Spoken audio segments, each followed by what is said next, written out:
Cool.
welcome everyone, and to the people who are watching online to today's Executive Candidates Forum. My name is Rita Halai, and I'm the Chief Reporting Officer of the 2015 UTSU Spring Elections. I'll explain the format and schedule of today's forum, and make a statement in regards to equity and the expectation of respect at this event. I'll then introduce our moderator. The mission of this forum is to provide a setting in which candidates can introduce themselves to the audience and answer questions in regards to their platforms and plans of collective. The schedule of the forum is as follows. Once I finish my remarks, the moderator will make a statement. He'll then introduce the executive candidates for Vice President External, Vice President Equity, Vice President University Affairs, Vice President Internal Services, and conclude with the presidential candidates. The speaking order of the candidates will be determined by the moderator. Each candidate will then have the opportunity to make a 3-minute opening statement, after which there will be a 15-minute question and answer open to the floor. During the question period, each inquirer will have 1 minute to ask a question, and each candidate will have 1.5 minutes to respond. Each inquirer will be limited to 1 question at a time. Again, that's 1 question at a time. If they have a follow-up question, they must queue again. There is to be no disruption of materials inside the of materials inside the room. I will be acting as timekeeper. The candidate will be shown a yellow sign when there's 30 seconds left, and a red sign when time is up for both opening and closing statements. All questions asked from the floor should pertain to the election at hand and must be brief in scope. Participants should note that due to time restrictions, there is the possibility that they will be cut off in both posing initial questions and any follow-up questions or clarifications they make. No heckling of the candidate will be permitted. Every attempt to accommodate gender parity will be made. Tonight, we want to facilitate a discussion that is free from discrimination, physical intimidation, oppression, and harassment. I remind you to take note of your own privileges and be critical of your participation in today's forum. As this is a time-restricted event, I encourage all participants to be aware that your actions may inhibit participation by others, and to remember to help give space to others to pose their questions. Again, the purpose of this forum is to encourage healthy partisan discourse and debate. If the atmosphere is becoming toxic in any way, the proceedings may be paused until such a time that decorum is reestablished. I will now let the moderator, Ashkan, who is the current chair of the UTSU board, who has graciously accepted the invitation. I wish all you all good luck, and I invite Ashkan up to the stage.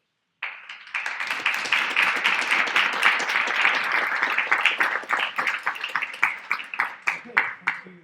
So I just have a few additional comments to make, in addition to what the Chief Returning Officer provided. Just to reiterate for folks, the speaking order will be starting with Vice President External, next will be Vice President Equity, next will be Vice President University Affairs, followed by Vice President Internal Services, and finally the President. For each of those, there is, I believe, 2 candidates for each position. Speaking order will be determined for each one through the flipping of a coin at the beginning, just to make sure it's completely random.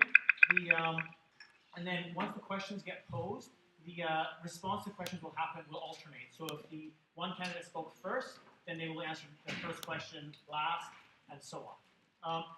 I really want to stress that if you are going to get up to ask a question, that it be a question, that it not be a statement with an inflection at the end, phrased as a question. So if I feel that you're getting up there and trying to make a point as opposed to asking a question, then I will cut you off. But otherwise, please, I encourage you to ask all the questions you want. Obviously, some of us like to talk more than others, so I encourage you to let people who haven't spoken first ask questions, and I will try and enforce a system where if you're a first-time question asker, you'll get priority over someone who may have already asked one or more questions. The other thing to point out is I'm moderating this event. I'm not the Chief Returning Officer or an elections official, but I do want to point out that general rules of decorum apply. So as was mentioned, no heckling or general obnoxiousness. It's okay to applaud, but make sure that it's respectful at all times. And if you do heckle or if you do something that I feel is obnoxious, I'll give one warning, and then there won't be a second warning. I'll just ask you to leave. Okay, so please contain your enthusiasm to the format provided. And finally, because this is an election debate, we didn't enter a magical space in here where the election rules don't apply. They do apply in here.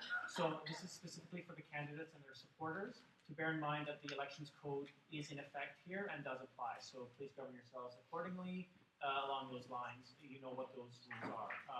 Probably better than I do, because I haven't looked at it. But please bear those in mind, and because this forum is also part of the election and is governed by those same rules. So without any further comments from me, I'd like to at this point invite the candidates for Vice President External up here to the table here, and I will do the coin flip.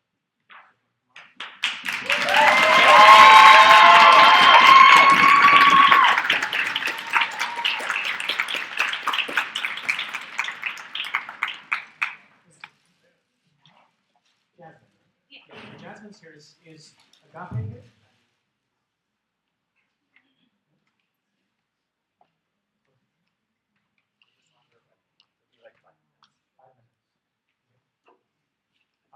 Okay, so if it's okay, then maybe I'll let Jasmine go first with the speech, and then while we await the presence of the other candidate. Once again, just a reminder: 3 minutes for opening statements. The Chief Returning Officer will be holding up those yellow when it's a minute left, 30 seconds left, and then a red. So once the red goes up, I will actually crank the mic off. Okay, so just so you know, and Jasmine, whenever you're ready, you have the floor. Great. Hi everybody. My name is Jasmine Denike. I will be running to be your Vice President External with the Brighter U of T slate. I'm in 4th year. I study English, French language, and drama at Innis College. My experience includes being on the Innis College Student Society, the ICSS, for the past 2 years. Last year I was the marketing director, so I handled a lot of publication and communication. And this year I was the graduation representative, so I handled a lot of alumni relations and a lot of relations with graduating students and what to help prepare them for the next steps. This year I also had the pleasure of being an orientation executive, giving me the experience to work with a lot of first-year students, something I'm very passionate about. To start off, I have 3 very key points to my platform, starting with lobbying for lower tuition and transit costs to keep education accessible and affordable to all students coming to the University of Toronto, whether from the GTA or further. The second thing I want to focus on is inclusivity and accessibility for first-year students. So to elaborate, that means a safe space for incoming students, an inclusive space for incoming students. I want to reach out to students before Frosh Week. I want to make sure that their parents have materials for them before Frosh Week, so there's a lot of support for these incoming students, especially if they are international students. I want them to feel prepared for their first few steps at U of T. After Frosh Week, I want there to be more materials to prepare them for the rest of the school year, whether academic, social, extracurricular, anything else that they may want to do. And for UCM, I especially want stronger communication between the campuses. Something that's really important to me would be to go to UCM campus at least once every 2 weeks, so that way there is a presence from the UTSU on that campus, so that way they have the opportunity to ask me a question in person, and I will get the chance to answer them. And I want to be able to explain everything I want to do for them. So this is something very personal. After that, it would be to ensure accountability. So to ensure accountability for my actions and everything that I want to do so I can accomplish these goals, I want to hold monthly accountability cafes, meaning it's a completely open, casual space, giving students the opportunity to come talk to me or anyone else in the executive or the board, held at a separate college or at UCM every month. So students get the chance to come see me, talk to the rest of the executive, make sure we're following the rules, make sure we're doing everything that we promised to do, so that way we can make your U of T a brighter U of T.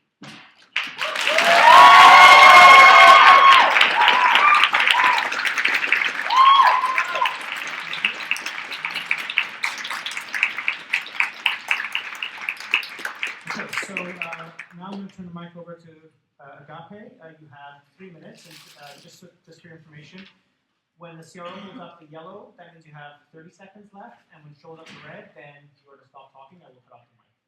Okay, so whenever you're ready, we'll start the call. First of all, I'd like to apologize on behalf of my team for being late. Now I'll begin. So, hi, my name is Agape. I'm a fourth-year student who's double majoring in equity and African studies. I'm a huge advocate of equity for all and have always been very vocal when it comes to things I care about. I've been involved with the African Students Association for 2 years, and being able to work with people who come from all over the continent but share the same cultural connections is amazing, especially in a school that you're marginalized in. Experiencing oppression systemically and seeing or experiencing small acts of discrimination on a daily level here at UT continues to affect mental health, dignity, and educational experiences of students. This year, being the president of the African Student Association, I've been able to work hand in hand with Yolyn for Black Lives Matter and a recent event being Black at UT. Feeling the solidarity of Black students at such detrimental time was so powerful, and I want to continue that movement within myself and among students. I was struck with awe when I realized that the UTSU does genuinely care about students and students who look like me. So, the fact that I have someone to look up to as a president who looks like me is ground shaking. The UTSU has worked hard with working with marginalized groups and throughout history, representing students from marginalized backgrounds and building community. Some changes take time. Seeing the student comments come into fruition after 10 years was so gratifying. The fact that myself and my team members were a part of that movement is a proof enough that we are more than capable to represent the students. We need to be committed to advocating for students who are unable to voice their opinions or feel represented as marginalized groups.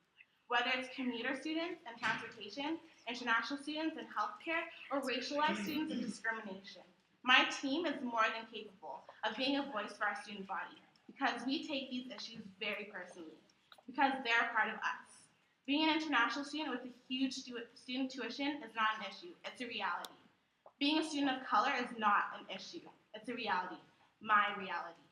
So please vote changeUT.ca and make a change for your university. Thank you.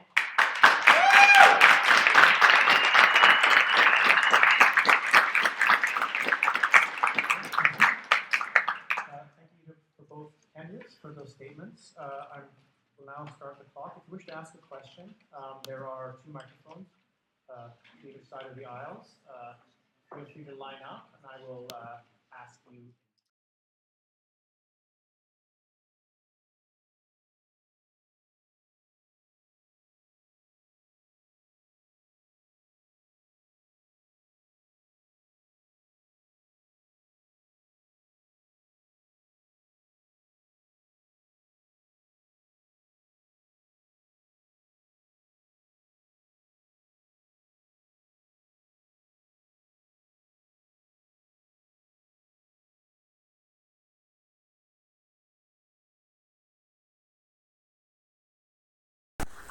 So I wear discrimination on my skin. It's something that I have to deal with every day, even outside of university walls. Recently, if you guys have heard about the U of A student that was brutalized for having a fake ID, and he was drenched in blood for a common occurrence that happens at universities. Being a student that is Black at this university is more than you guys will ever know. Recently we held Being Black at U of T, and hearing the pure anguish of students who on a daily basis are hearing, even faculty, people who are supposed to work for us, discriminating me, a student who pays tuition, is ridiculous. It's affected my life in so many ways. And one of the things I want to do personally in making it my own personal mission is making sure that those students are heard and making more forums for like Being Black at U of T and having ASA and BSA coming together and having one voice to speak on these things, because it's not just one problem for Black people, it should be a problem for all of you, to be honest. It's something that should be on your heart as you go about your day. For instance, thank you. Thank you.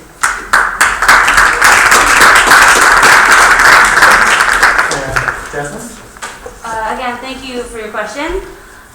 To combat anti-racism and any form of discrimination at U of T, I want to ensure that U of T is a completely open and safe and non-judgmental environment. At U of T is a very open, safe space to me.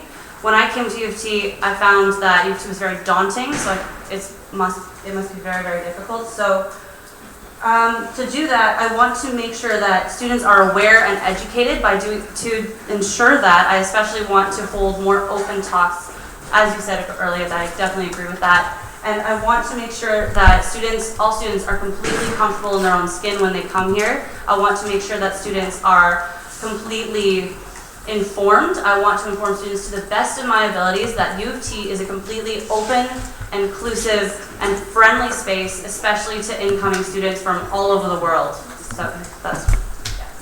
Okay, thank you.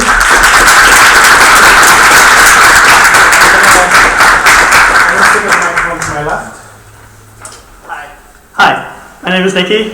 Just want to say, congratulations for both of you for being up there. It's pretty nerve-wracking, I know. So good on you guys for that. You guys are doing a great job. Okay, so my question. UTSU spends a lot of money, time, and resources campaigning at other universities on issues that are not representative of the majority of students. As VP External, your responsibility is to be a presence on other campuses for these rallies and protests. Given that the union is already stressed on resources and time as it is, how do you plan to better use resources and finances towards rallying students and running campaigns at other universities? We're going to start with Jasmine. Okay, so the way I see this, there are two ways to approach this problem. The first one I think is the most important. To avoid spending too much money, to avoid spending our finances, our student fees, I think we should work on internally informing our student body on what exactly we are representing them outside. So to do that, I want to make sure that college relations are very strong. I want to be able to collaborate with the colleges, collaborate with the faculties, collaborate especially with UTM. And I want to make sure that everyone is educated and aware of what exactly it is that we are representing them, with how we are representing them outside of U of T before going to the outside community. I want to make sure that students here are aware and informed before going to inform other students elsewhere. My first priority is U of T students, and it will always be U of T students.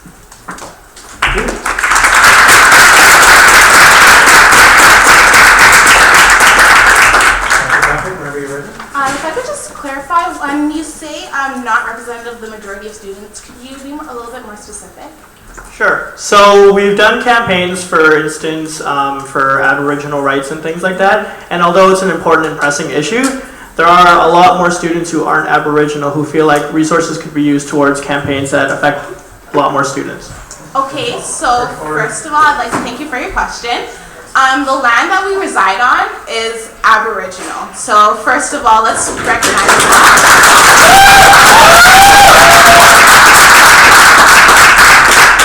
Second of all, I just spoke about discrimination. I feel as though that question is in that realm. So I'm actually going to speak more on the funding aspect and going to ignore that part.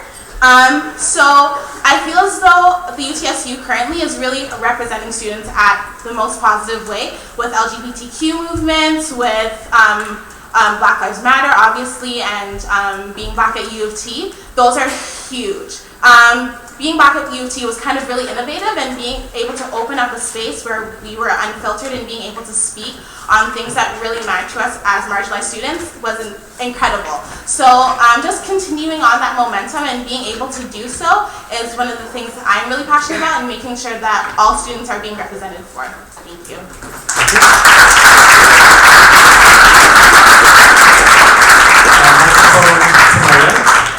Hi everyone, my name is Kriya Suratan. I'm the current president of ABIS.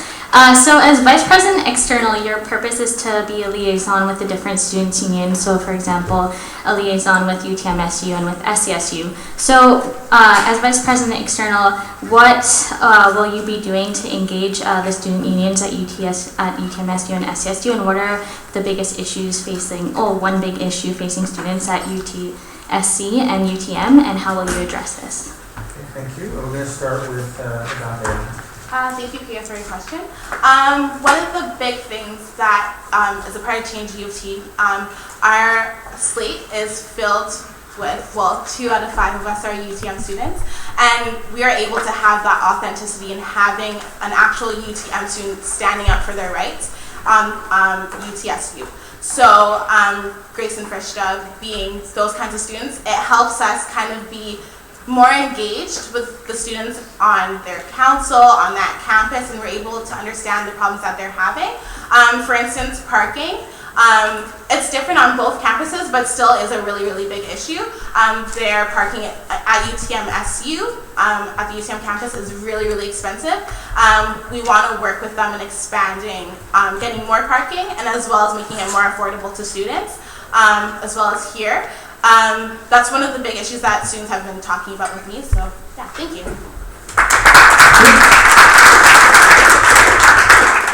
Jasmine, when you're ready. First, I will talk about both the campuses together. So one problem that both campuses share that I find would be the transportation and the distance. I feel that both students at both campuses will probably feel a bit underrepresented at this campus, being as far away as it is. So one thing that I would like to improve on, or at least add, would of course be more connection to UTSC. As for UTM, I spoke about this earlier. I want UTSC to have more of a presence at UTM. I already vowed to go up there twice, or at least once every 2 weeks, to make sure that there is that connection. I want there to be a clear liaison. I want them to know what they're paying for, to know what we provide for them, and to know exactly what we're doing. I want to give them the chance to ask me questions. UTM specifically, I want to offer students who commute there, or who commute here especially, from Oakville or Brampton, we want to, at Brighter UT, want to look into post-secondary student discounts with their transportation. We want to have health plan town halls at UTM so they know exactly what's going on in their health plan, how to opt out of the health plan, and what exactly to do about it. The last thing, of course, would be, like I said again, I can't stress this enough, presence at both campuses. I do want to visit UTSC, even though they are not exactly covered. I still want to make sure that they are included because they are still part of the University of Toronto. They are still students of U of T, and they are students that I represent, or want to.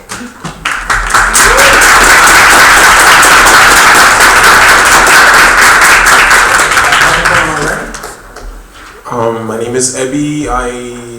My question is, a big part of the work done by VP External revolves around tuition fees. So how do you plan on fighting the ever-increasing tuition fees for domestic and international students? Thank you. We're going to start with Jasmine. The first thing I want to stress is I want to keep this view incredibly realistic.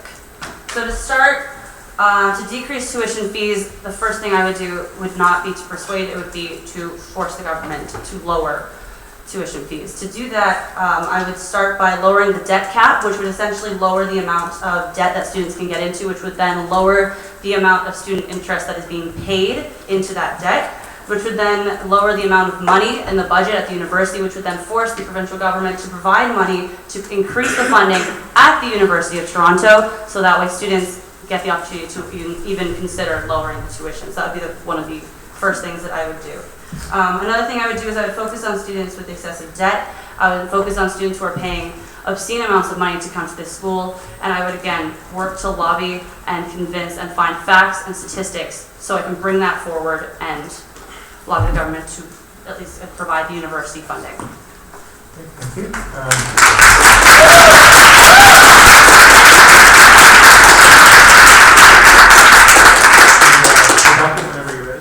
Thank you, Abby, for your question. One of the first things I want to bring up is, once again on our slate, we have 2 international students who are Cameron and Simbo. They are right now are paying $38,000, and their fees are deregulated. So the university, whenever it inclines, they can increase it. And so having that first-hand experience with the 2 of them, Cam has been kind of heading this international students movement and making sure that students that are international are heard. One of the things that we have made clear on our platform is OHIP, making OHIP available to students that are international, as well as working with the government to having fees regulated rather than deregulated. Another thing is Cameron and Grace have worked heavily with flat fees that actually went through this year and is going to be leaned into tuition for the following years. they've worked really hard in doing so, and now we kind of want to hedge this movement with drop fees for the following year. So that would be my remedy for that. So thank you.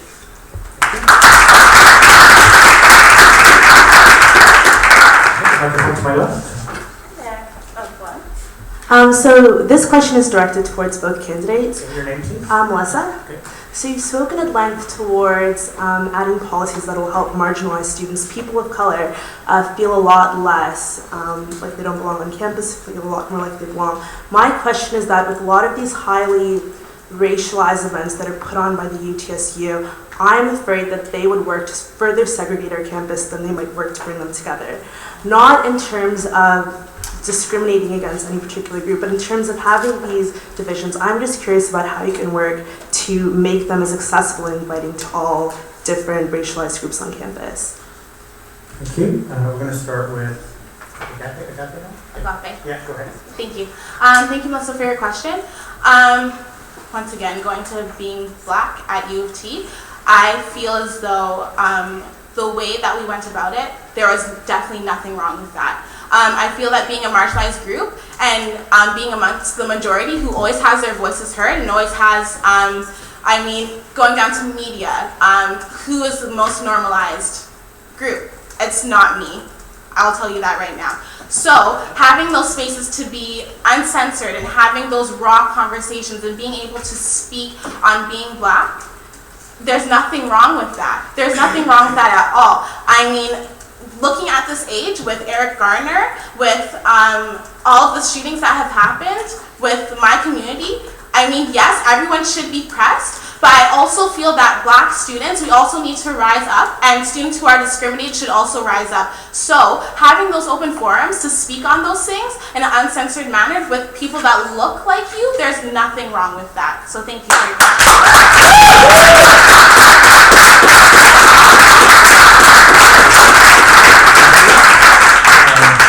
Jasmine, whenever you're ready. Thanks, Melissa, for your question. The way I would address this, I would focus on accessibility for all students. So, a lot of events, there are a lot of events on campus, there are a lot of cultural events on campus. I think it's great, and I think it should be celebrated, and I think everyone should be more informed. So the reason why I think we should continue some of these events, well, no, that's the reason, but how I think we should continue with these events would be to keep it open and informative and friendly, so keep it completely to educate, completely to allow those, especially who are unaware, but who wish to be more informed, who wish to be more aware, to give them the opportunity to learn, to expand their horizons, and to understand everything a little bit better. That's about it. Okay, thank you.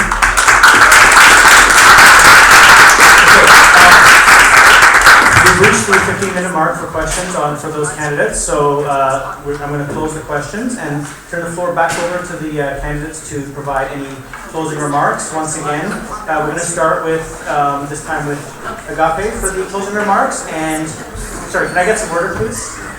No more than a minute for your closing remarks. So again, at 30 seconds, the yellow card will flash, and at the 1 minute mark, the red card will flash, and we'll pull up the microphone. I'm going to turn the floor over back to Agape for closing remarks.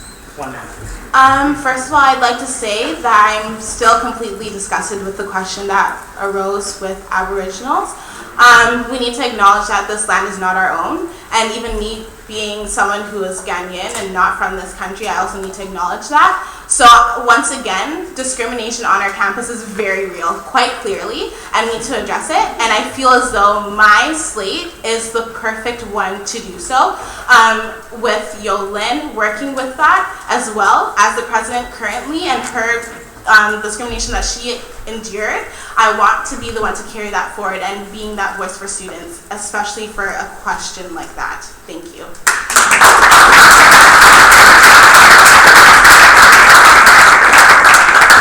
Jasmine, whenever you're ready. So thank you everybody for all of your questions. Thank you for hearing what I have to say. I want to make sure that everyone's aware of this. In first and second year, I had no idea where I was going. I had no idea what I was doing, and there was nobody there to help me. I had nowhere to go. I want to be there for first year students, second year students, third year students, fourth year students, fifth year students, sixth year students, anyone who is currently an undergraduate student at the University of Toronto because I think I provide a different, fresh perspective. I provide a perspective coming from a completely different area. And to be entirely honest, I remember exactly what it was like stepping through whatever metaphorical doors that there are at U of T because I sometimes still feel that myself. Now, what I want to emphasize is that Brighter U of T is there, Brighter U of T is different, Brighter U of T is fresh and it's new, and we know exactly what we're doing. Thank you.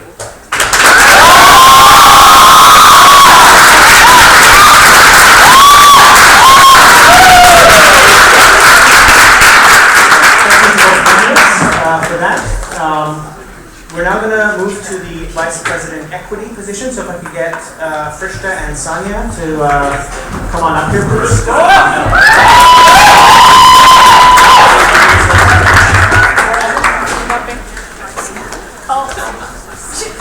Actually, no, it's hers. I'm lying.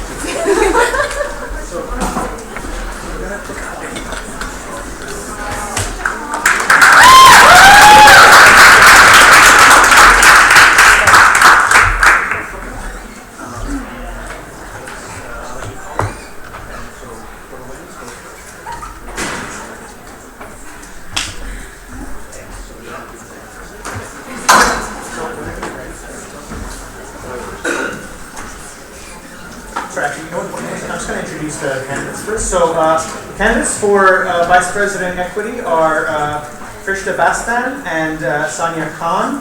We flip coins. Sonia will be going first, followed by Frishta. So, Sonia, whenever you're ready, you have 3 minutes. Thank you.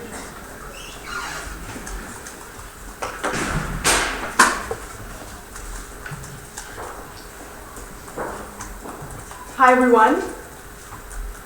My name is Sonia Khan and I'm running to be your Vice President Equity at the University of Toronto Students' Union.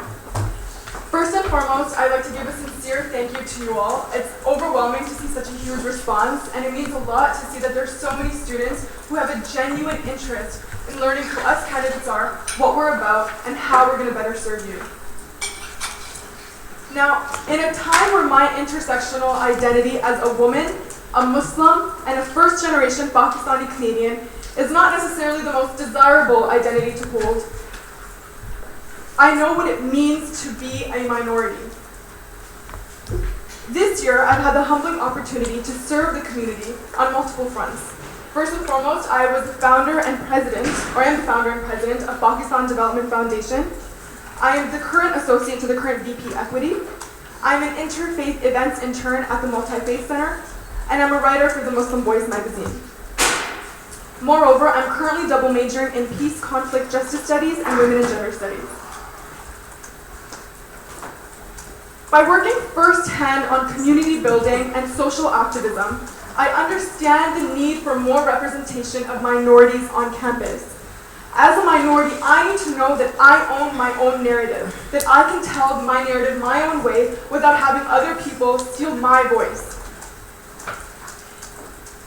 I know what it means, like I said, I know what it means to be a minority race, to have a minority, to belong to a minority culture, to be a representative of those who have marginalized and who come from marginalized faith-based organized groups, to be someone who is ableist, and how I can represent those who are non-ableist and how those accessibility services can be provided. And I need to know that the students who I'm representing are being honestly and fruitfully represented. In this way, I aim to create more safe, accessible, equitable, and open spaces for students, especially minority groups, who can network, collaborate, learn, and make the most of their student experiences. Secondly, my personal experience on campus has often felt very isolating, and the stress levels have often been very high. And I've yet to meet a single student on campus who doesn't share the sentiment. Right now, the university administration is just not taking care of its students. And I need to make sure that physical and mental health is a priority and is on their agenda. I will lobby the university administration to provide increased physical and mental health services for those who are demanding it, and there's a lot of us. And finally, with sexual violence being an overwhelmingly present issue on campus, I will not only demand the university administration work toward creating effective policies to prevent sexual violence from occurring to begin with, but that they also provide adequate support measures for victims of sexual violence. Thank you.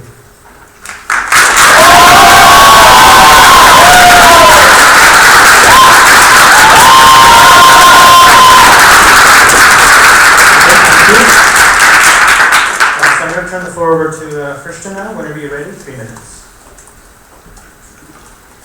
But you're not even dark as she examined my skin, watched the hair on my thin fingers stand up in defense. Heck, the whole party was confused. Excuse me, I replied, trying to fit my thoughts into her head. What is she talking about? Your skin is not brown, she further exclaims, but you're Muslim. Full stops, break, hit, pause. When did my skin color turn to my religion?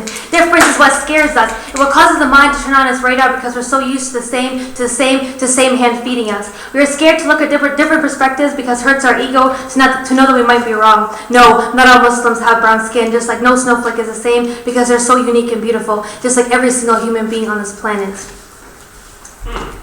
My name is Frishta Bastin. I am a spoken word artist who writes about social justice and equity issues, and I'm very proud to say that I'm running as a candidate for Vice President Equity with Change U of T.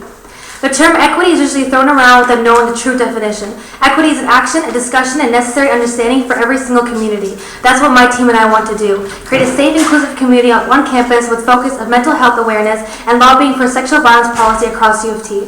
We want to center the voices of most marginalized students. As U of T students, we are used to be treating like we're masses, like we're a number. We're a BUI, basic income unit. For profit, we are a number. Well, guess what? We are a number. We're 50,000 strong, united in our diversity as students who are racialized, queer, cis, and transgendered, students who practice different religions, who have differing abilities, who are women, who are indigenous. We should all share a commonality. We have the right to belong here. We have a right to education. We are history in the making. We can be the change we want to see. We are the university.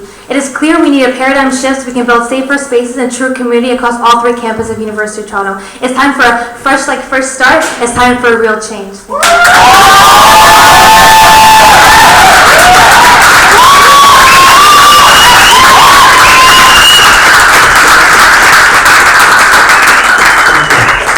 So I'm going to open up the floor for questions once I get my stopwatch going. There we go. People want to line up. We're going to start with the microphone to my right. So first of all, I thought the poem was awesome, so good job. The term of each UTSU exec is very, very short. And some of you are only going to have a year. Some of you might have longer if you choose to stay. And I know Sonia's already been through it. She's seen how short a term is just as an associate. And Frishta has worked with the UTSU and UTMSU before. So I want to ask you, what is the #1 equity issue that you want to address on this campus? I've heard a lot thrown around. I've heard sexual assault. I've heard accessibility issues. I've heard Aboriginal rights. I've heard commuter issues. What is the #1 accessibility or equity issue that you wish to tackle on this campus? And if we put up a poll on like the accepted 1T8 Facebook group tomorrow, do you think which issue do you think would be at the top? And how will you address it? Thank you. First up on that will be Frishta. Whenever you're ready, you will have 1.5 minutes to respond. All right, thank you, Pear, for your question.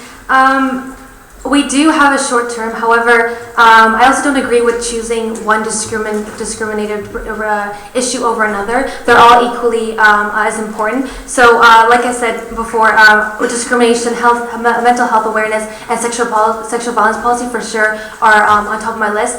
However, I don't agree with just choosing one over the other just because I think they're all equally as important. How we're going to tackle it, each issue is different. Of course, we all start with dialogue and conversation. That's what we're going to start with. Thank you.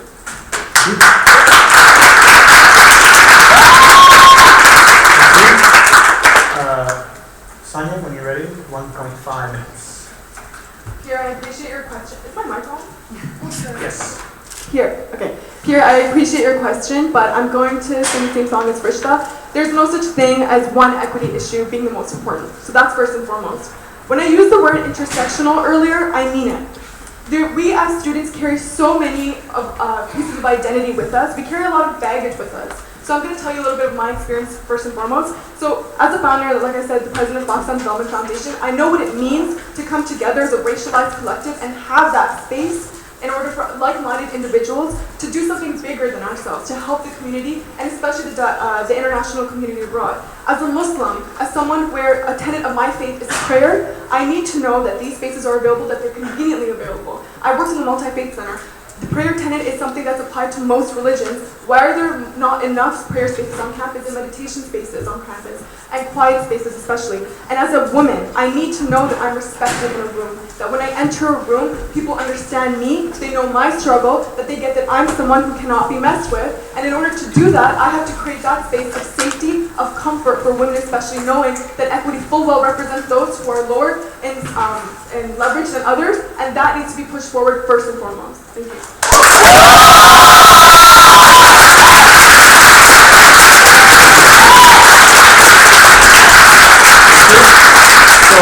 The microphone to my right. Hi, my name is Danielle. My question is for both candidates. You both serve as either a paid staff position with the UTSU or as a volunteer with the UTMSU Board of Directors. What have you each done in terms of connecting with students through either your paid or volunteer positions, and how will you connect with students through outreach if you are elected? Thank you. So we're going to start this time with Simon. Just to clarify, did you want your answer to be specifically to our positions, or can we talk generally in terms of the work we've done on campus?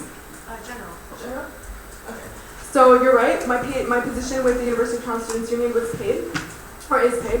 And initially I'd run for outside directorship, but now I'm holding the associate position. As well as my multi-faith position is also something that is paid. It's a work study position. My involvement with PDF as well as with the Muslim Student Association, they're volunteer-based. And what I've noticed within working with these communities and not isolating myself to one experience and one particular group is that I've understood what it means to work from the ground up. Especially the fact that with the associate position, the one that is paid and the one that I've worked very closely with, Najib Ali Sirgad, who's the current VP Equity, we were in the office, particularly I was in the office almost every single day since the summer when my term started, then my contract got extended until now. And we've worked on a plethora of initiatives specifically for those minority communities that we represent. So we held just LGBTQ dance salsa night, we held Expression Against Oppression Week. I put together a lot of those events that went on. Specifically vigils for the Peshawar massacre that took place, something that was a huge focus for us. Protests, rallies, these things have to happen from the ground up, have to start from the ground up, and that's specifically what the VP Equity does, is they make sure that they provide that platform for students, to represent students, but to not tokenize their experiences, to not be the face of their struggle, but to make sure that they have those opportunities, that they have that representation, and they can utilize those to put forward the things that are most important to them on a higher and on a larger and broader range. Thank you. We're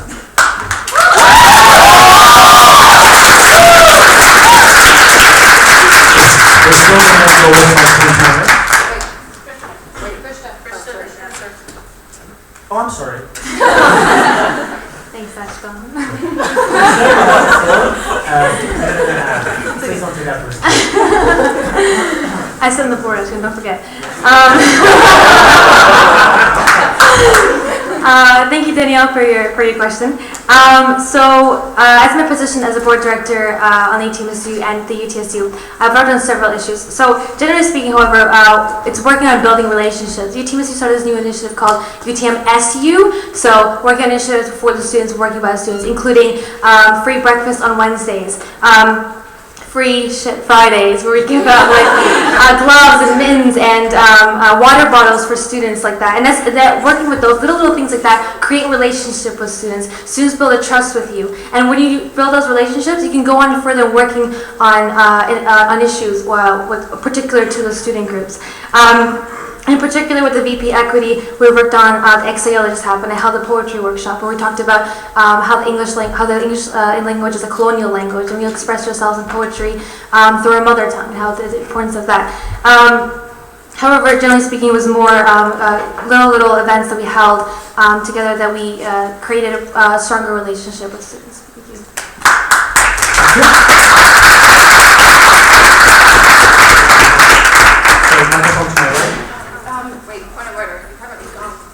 I'm keeping order of who got there first. So get three there, and then there's three lined up, and then you were next. Okay. Alrighty. Okay. Sorry. Hi, I'm Medina.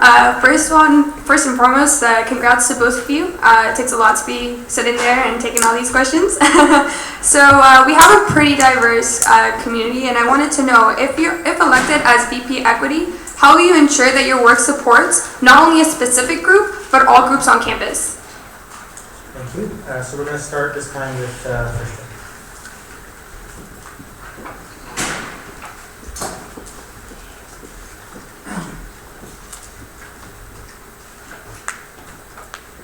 Thank you, Medina, for your question. So your question was in towards how we would work with various of diverse groups on campus and focusing on diverse issues. How this would work as Vice President Equity is I would work with different diverse groups on campus, so different groups that have specific issues that they want to bring to the table and talk about. Obviously, some issues are more apparent than others, but that's the beauty of it, I guess, is that we need to have this dialogue to figure out which issues are more prominent for students. In specific groups where I can't represent that specific group, it would be more of a student-led initiative where they would have to lead it on their own, and I would do whatever in my power to help them with resources as a member of the union.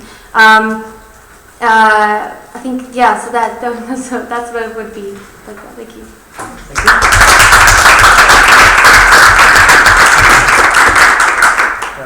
Sonia? Hey, Medina, thank you so much for that question.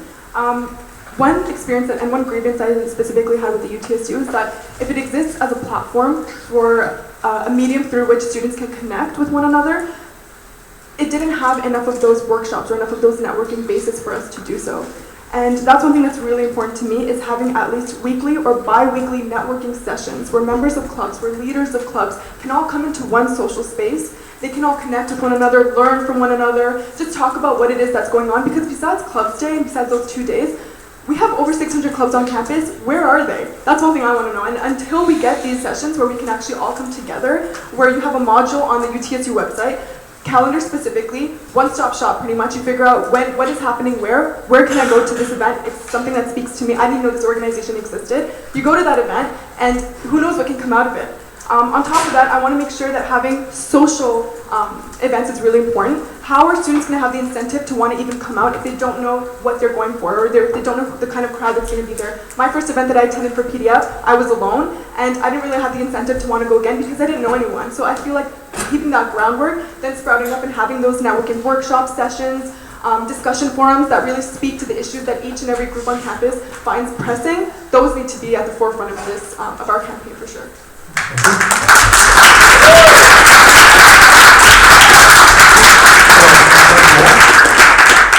All right, my question's pretty simple. What does it mean to trivialize an issue? So we're going to start with Sonia. Can I ask what you're speaking about specifically? Is that allowed? Yeah, I'm speaking about the issue of sexual violence specifically. What does it mean to trivialize that issue? Sonia, whenever you're ready.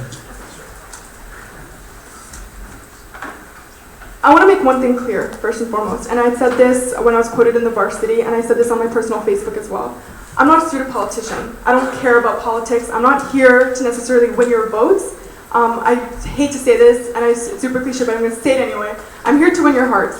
And in order to do so, I have to be a student activist. And activism is very different from elections, and it's very different from being a politician, where I'm not going to compartmentalize and homogenize the specific struggles that students have gone through. In fact, when specific campaign material was released, I was in a sexual assault healing workshop. It was one of the most emotional and empowering spaces that I've ever been in my life.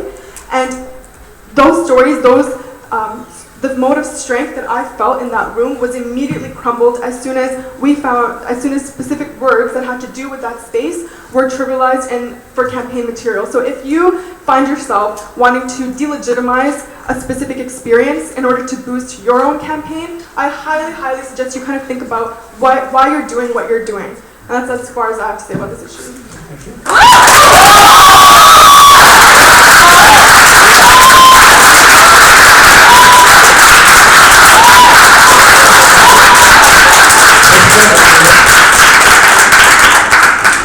For any future comments on sexual assault or sexual violence, can anyone ask you a question? Please state a trigger warning before they talk about it. Thank you. Krishna, whenever you're ready. Thank you, Katie, for your question. If it's in regards to the flyer, the campaign flyer, just the crossword puzzle, I just want to say that the intention wasn't to trivialize the word. It wasn't intended to get into anyone's safe space. That was not the intention. my understanding of issues such as sexual violence is to understand it and to talk about it. And if you're not going to talk about it, how are we ever going to tackle it?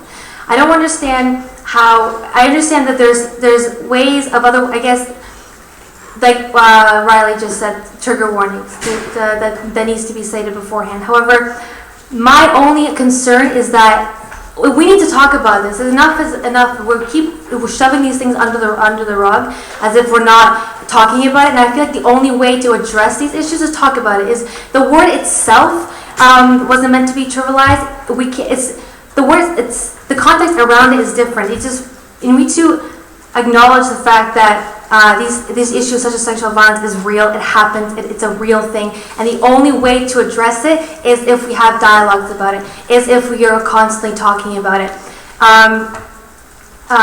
For me, focusing on a crossword puzzle on the flyer instead of talking about the actual issues such as sexual violence is walking around the issue. We're doing exactly what we're avoiding to do. Is just to keep talking circles around the issue.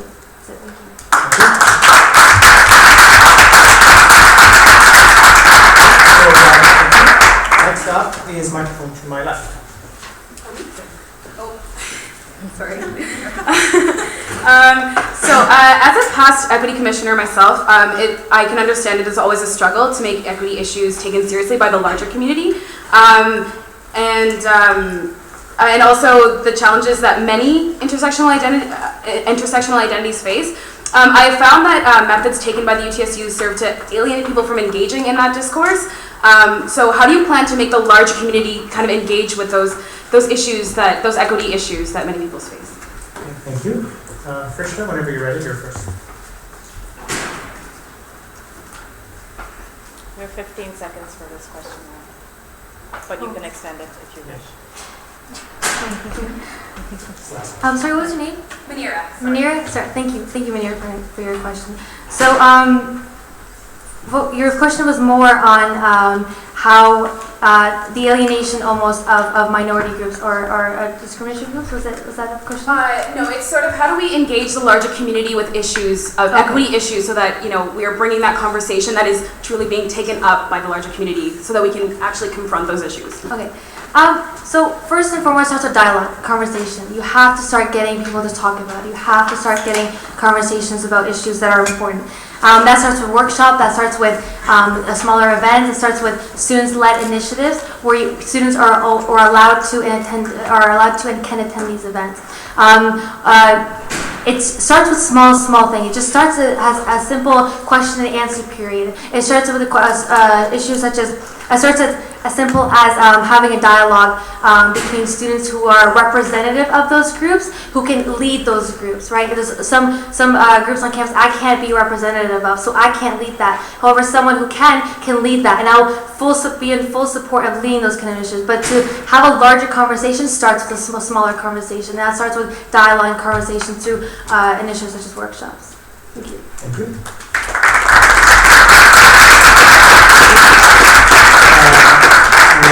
Simon? Munir, if you don't mind my asking, could you maybe elaborate a little bit on when you said that the UTSU experience was a little bit isolating in that regard? Yeah, so I've just found that a lot of the times that when we are engaging in these sort of issues of equity and stuff like that, there's sort of like a silencing discourse. Instead of bringing people into the conversation, they shut down the conversation.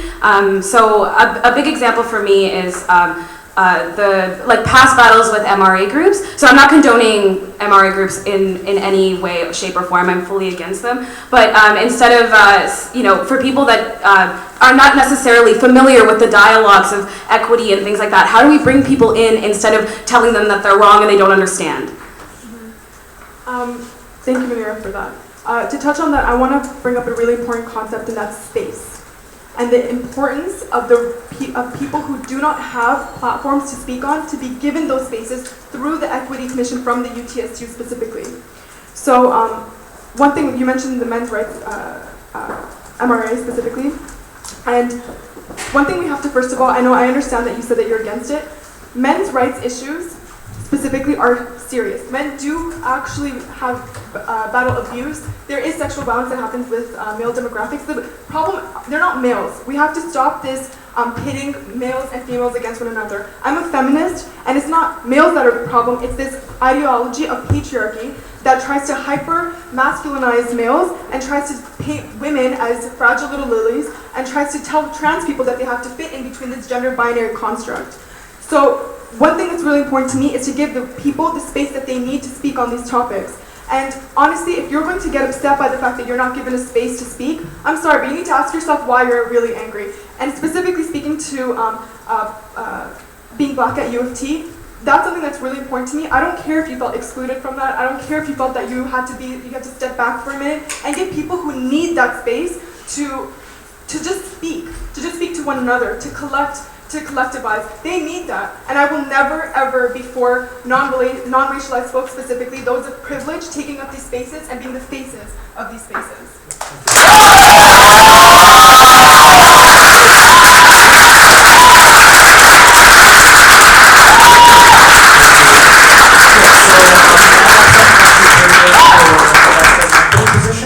We're going to move to Vice President, University Affairs.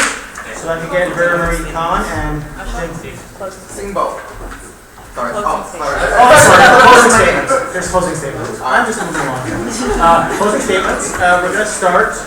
It's no more than 1 minute for closing statements. We're going to start with Krishna and then move to Sonia. So if I can get some order, please.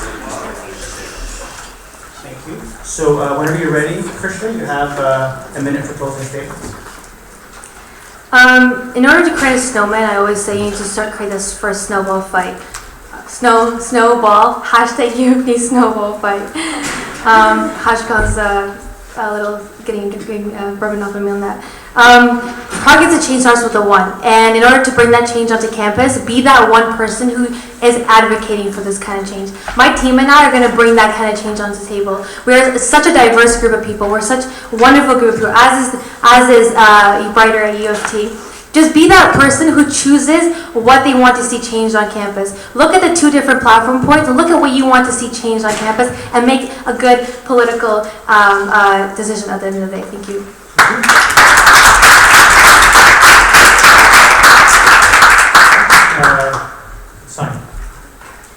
So,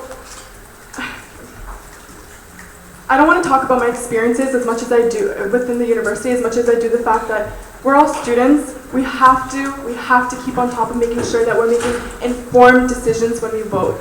And I'm not going to sit here and say vote one or the other. I'm just going to ask you to really get to know who you're voting for. You don't have to vote for an entire slate. It's an individual vote. And if you honestly want to see change, I've worked within the UTSU. I'm on this slate for a reason, and it's filled with the most honest, authentic, beautiful people that I've honestly gotten to know over a short period of time. And I'm not saying that if that speaks to you on a personal level, then do give us a vote. But regardless of what it is, regardless of who you decide to vote for, make sure that you do so not because they're a familiar face, but that they speak to you on a personal level. And that's all I ask. Thank you.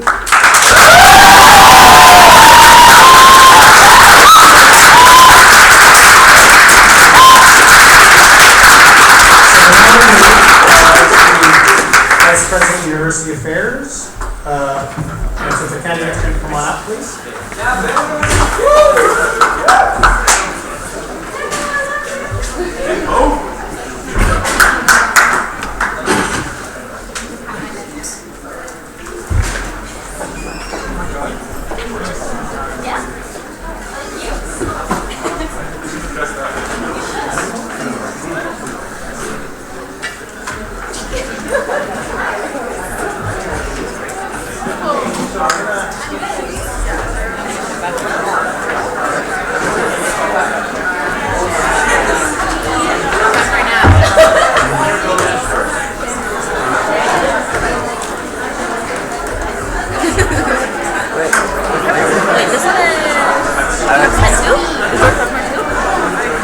Okay, so if I can get your attention, please, and if people can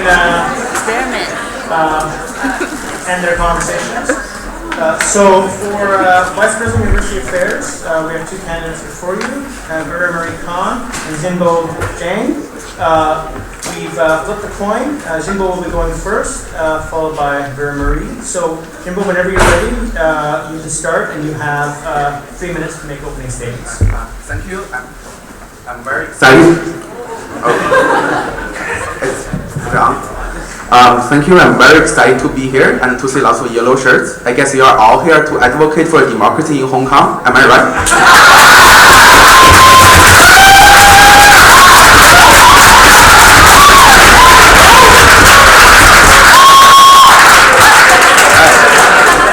Thank you. So my name is my name is Simbo. I want to run this election is because I believe I can change the U of T a better place to study, to live, and to engage in lifelong engagement. I am an international student. When I first arrived here, I had no friends, and no one picks me up. So I really feel the need for the school to provide services to international students. And I know how stressful it is when you get your bad mark and feel alone in Canada. We are all here for academics and to learn the skills that are essential for our future lives.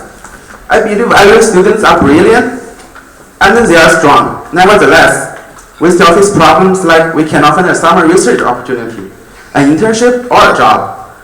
I will work with the Career Center, clubs, societies, and support from the UTSU to organize the largest career fair in Ontario, if not in Canada.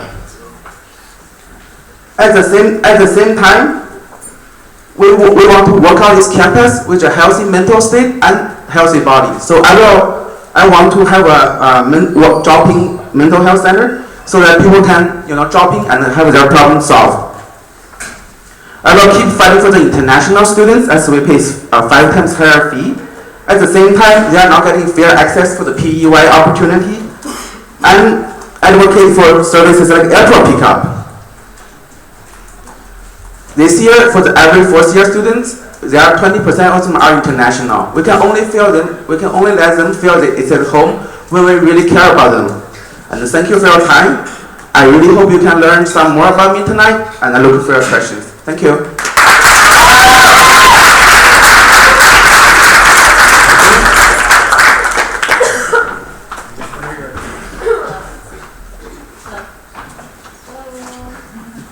Hello. Oh. Okay. This is really close. I would just like to thank everybody for coming out on their busy schedules, because I know we're all very hardworking students. But my name is Vera Marie Khan, and I'm a fourth-year international student studying criminology, political science, and English. I have been blessed with the opportunity to be very involved in this campus. Coming from Loretto All-Girls Catholic High School, I was high school president.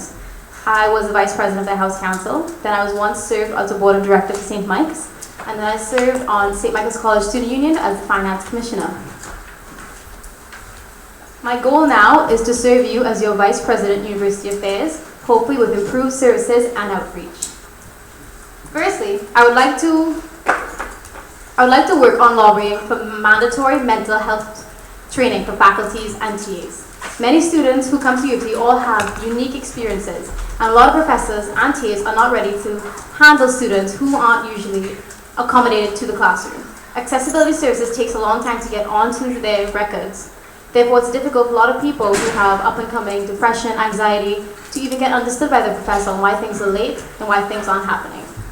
Secondly, I would also like to introduce an academic package for international students prior to coming to UT to get them ready and prepared before they come into University of Toronto, unsure of how to pick courses, how to handle cancelling classes, how to find their registrar. It'll be an information packet to help international students get a head start before they even arrive into Canada. Finally, I would like to pick back up rallying for the drop credit policy, which would allow students to drop the lowest grade off of their transcript in order to make themselves a lot more competitive for University of Toronto's grad schools and other grad schools ahead. Coming from one of the top universities in the world, it's just a shame that a lot of our undergrads can barely get into graduate schools here at U of T. Finally, I really hope that I exceed your expectations, and please vote for me and Vera Marie Khan for a brighter U of T.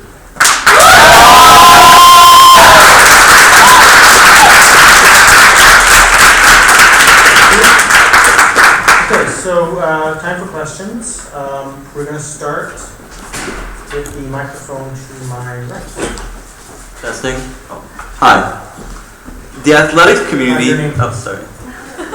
Oh, my name is Victor. Hi. So the athletics community at the University of Toronto is massive. However, it is not very well represented in student policy. How do you plan to represent student athletes?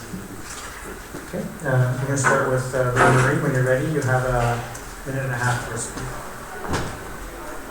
BP University Affairs actually has a seat on the Council on Athletics and Recreation where they deal with all decisions of athletic funding to co-curricular athletes all across campus.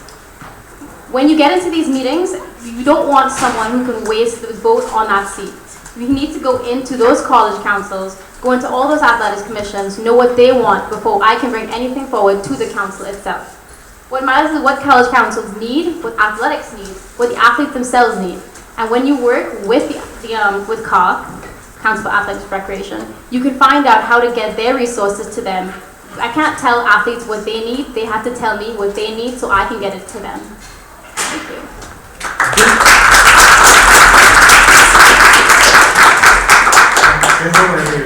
All right. I just want to say thank you for your question, Victor. Up to my knowledge, I think there just be a new golden incentive for the athletes. I think the athletes is the happiest this year as the Pan Am game is coming up. So what I'm planning to do is that I think up to this year, the Hard House is offering more than 100,000 funds for the athletes program. I think if you do a little research, I think you should feel okay with that. At the same time, I do believe there should be more programs designed by the Hard House, what's it called, the AC, to get more people involved in the athletes. Because you don't feel you're taken care of, because no people are getting involved. If everybody gets involved, you will feel be part of it. I was a Chinese student in my first year. There's no event designed for Chinese students by the UTSU. But nevertheless, this year I think GGN did a great job. There's the UTSU WeChat page. So that's why right now I feel I'm getting involved, and that's why I feel I can pay attention now. So to my knowledge, more events, outreach more people, and then you'll feel you get confident. Thank you.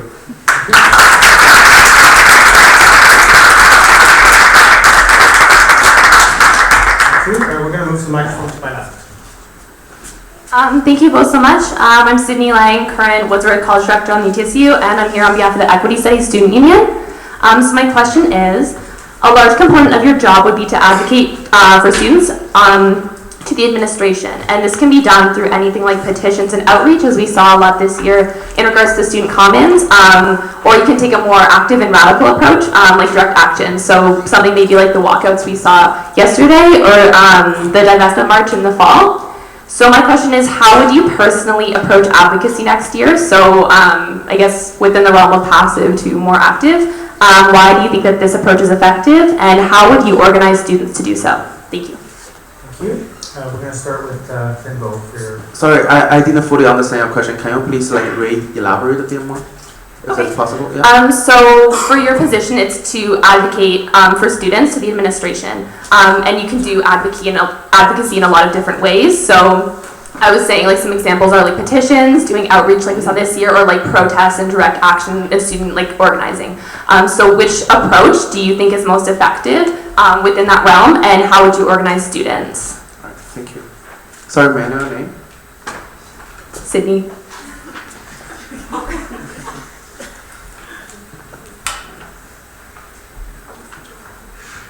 Thank you for your question, Sydney. I believe different activities or different petition or things like that can through different methods. For instance, people advocate for democracy in Hong Kong can be like this, or can be some method else. What I believe is that the method that truly represents students itself, we will have a sort of like talk to the student clubs to see what they are really, the clubs that truly engage in similar issues, to see what they think is most appropriate, and we will engage in that activity. Thank you.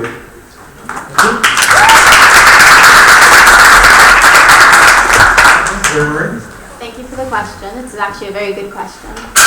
But the point of Vice President University Affairs is the ability to sit inside Simcoe Hall with administration. The ability to bring all the issues that address students, everything that is grievances from the students, to bring them to administration, to their table, to talk to them, to their face, to let them know, we as students are unhappy about this. We as students need to get this done. And according to the bylaw for Vice President of University Affairs, we are the liaison for the central administration. We can get the people involved with whatever activist topic we need at the time. We get those groups that are strongly involved with those issues, get them to educate us on what we need for those people. Get them to educate us on what we need. We can't tell them what they need. We need to get those who are expertise in these topics to tell us that they need this from admin, and the job from VPUA is to get to admin and tell them, these groups educated us, now we need to make it good for them at U of T. Thank you.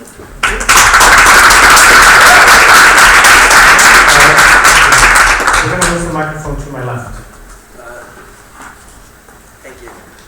Oh, sorry.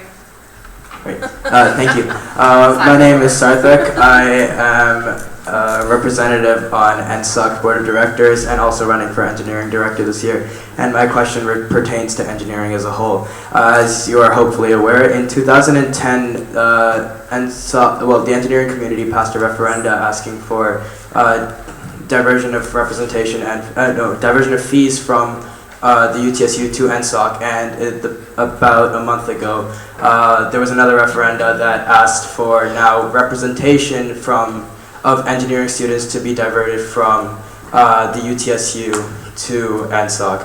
As Vice President of University Affairs, how would you address these issues, considering that the engineering community is about 5,000 students, about 10% of what your constituency is? Thank you. So we're going to start with Vera Marie Khan. You have a minute and a half whenever you're ready. Thank you, Safik. That's actually a very interesting and intense question. Considering the fact the relationship with NSOC and UTSU has not been on the best terms, we understand that there are reasons for these referendums, there are reasons for engineering apathy and distaste for the way UTSU is run. There must be an acknowledgement that they are not happy with how we are doing things, and there must be a dialogue open as to how we can move forward from this topic. As BPUA, I believe we should find a way to meet, to discuss, to find a compromise if it is possible.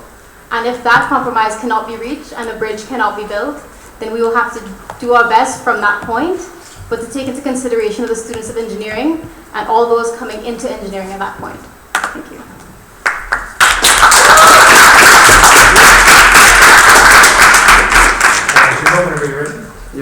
Thank you for your question. I think, as I said before, most people here is for academics. So in order to have a good academics or going through, learn the skills that is essential, UTSU has to provide the service to everybody on campus, not only to a particular group. And 2 days ago, I was in UTM. What I have learned is that together we bargain, separate we beg. We cannot let this thing happen. UTSU has to be represented everyone on campus, 46,000 students on campus. I think UTS St. George students, engineering students, is part of UT and should be represented by UTSU. Thank you.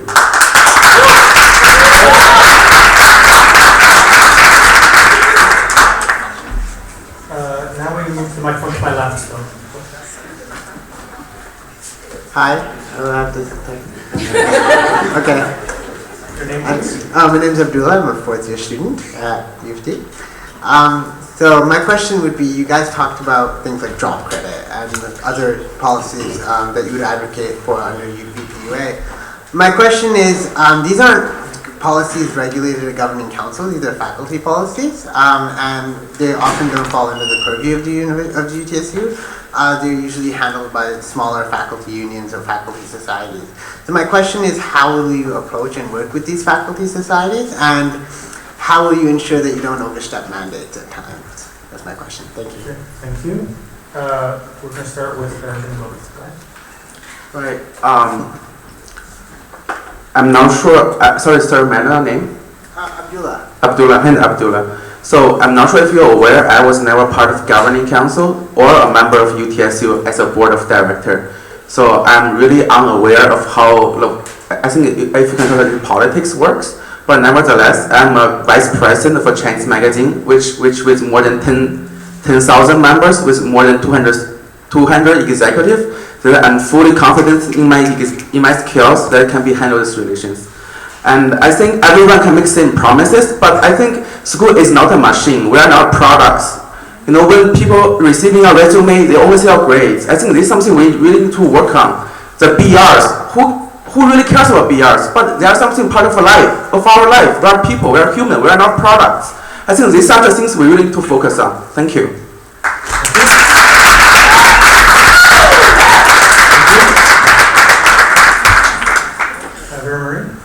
Can you just clarify if you wanted specific outlines as to what we would want to do, or would just a general how we would go about it?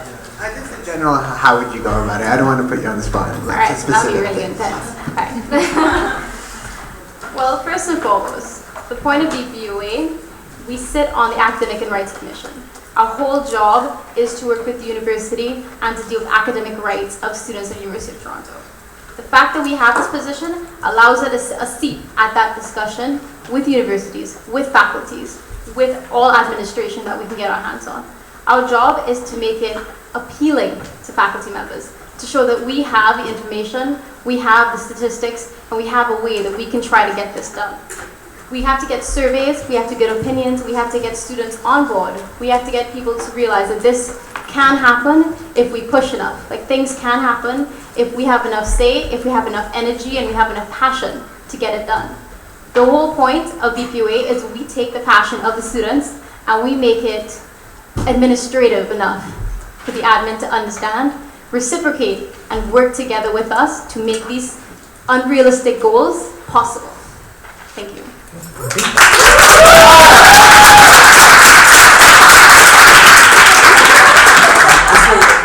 Final question, and it's to the first time question asker on my right.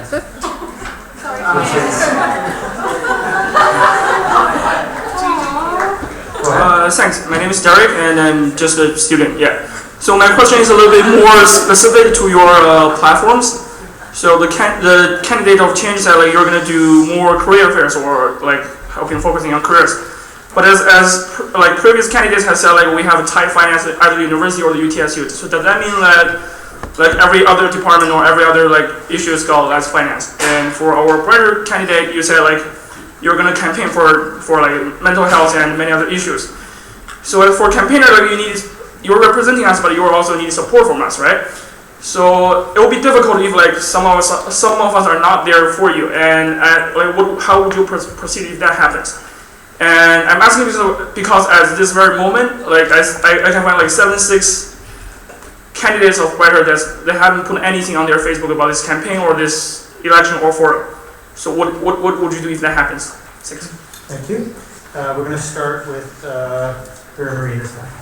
Can you just clarify that question? Which part exactly? Yeah, I mean like you're going to do a lot of campaign, right? Mm-hmm. And you need us to support you, right? Mm-hmm. And what happens when they are not there for you? Like it's gonna be like makes your job more difficult. But like, how would you proceed? Thank you. What are we ready to do? Okay. Thank you for your question. Campaigning can be a very difficult and strenuous time for anyone involved when it comes to executives, board of directors, people just volunteering, even parents who just want to help you out, film a video. It's a very stressful time. You can't put blame or fault anyone if they're not actively showing their support, because you cannot understand what they might be going through or what they might be dealing with academically, personally, on any forefront. But what you do know, if someone has told you that they support you, the most you can do is take that at face value, and that you know you have so many people with you as a team. That's why we are a team. That's why we came together and we believed in our skill sets suiting each other, that we can rely on each other. If someone needs to take a day to themselves, or even if they're just not a very outward person or an affectionate person, it doesn't mean it's any less. It doesn't mean that they don't support us any less than anyone else does. But what it means is that we understand each other to that point, that we don't need extroverted shows of campaigning, even if it's just a good luck. Thank you.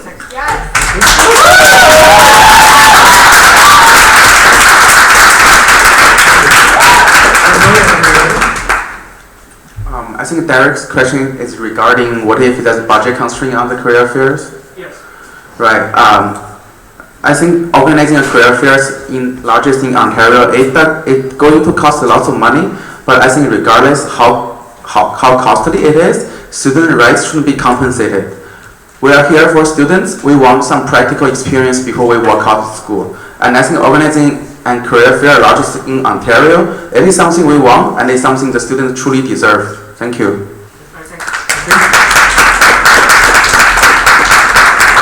Okay, so we're now going to turn to closing remarks. So who went first last time? It was Jimbo, right?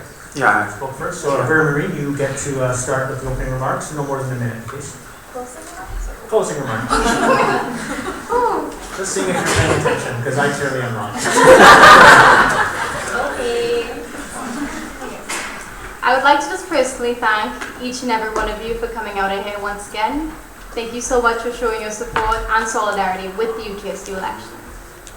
The university experience itself may feel like a very isolating experience, but when you come out to something that can transform your experience, you can see that isolation disappearing and you'll no longer feel by yourself or alone. I know, as an international student, I know what it feels like to look different, to sound different, to be seen as something very different. So I want to just say, the UTSU exists and it rests its existence on the students and by all students. So come out on March 24th, 25th, and 26th and vote for the people that make you feel like you matter, like your concerns matter.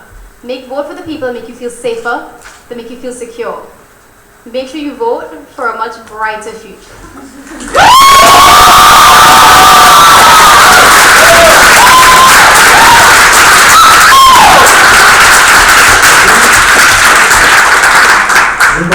Whenever you're ready, you have a minute. I just want to thank you all. I'm here to represent if I may, I want to represent the UTSU for every student's interest, that together we can change U of T. Thank you. Thank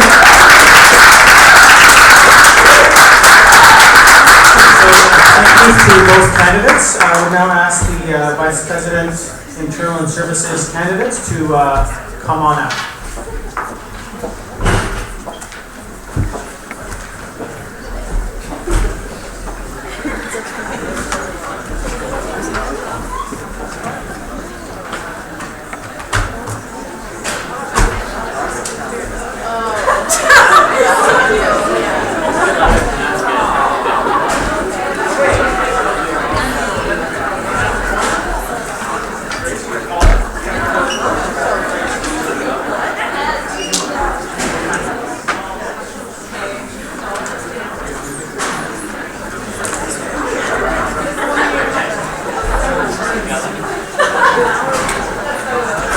Okay, if I can get your attention, please.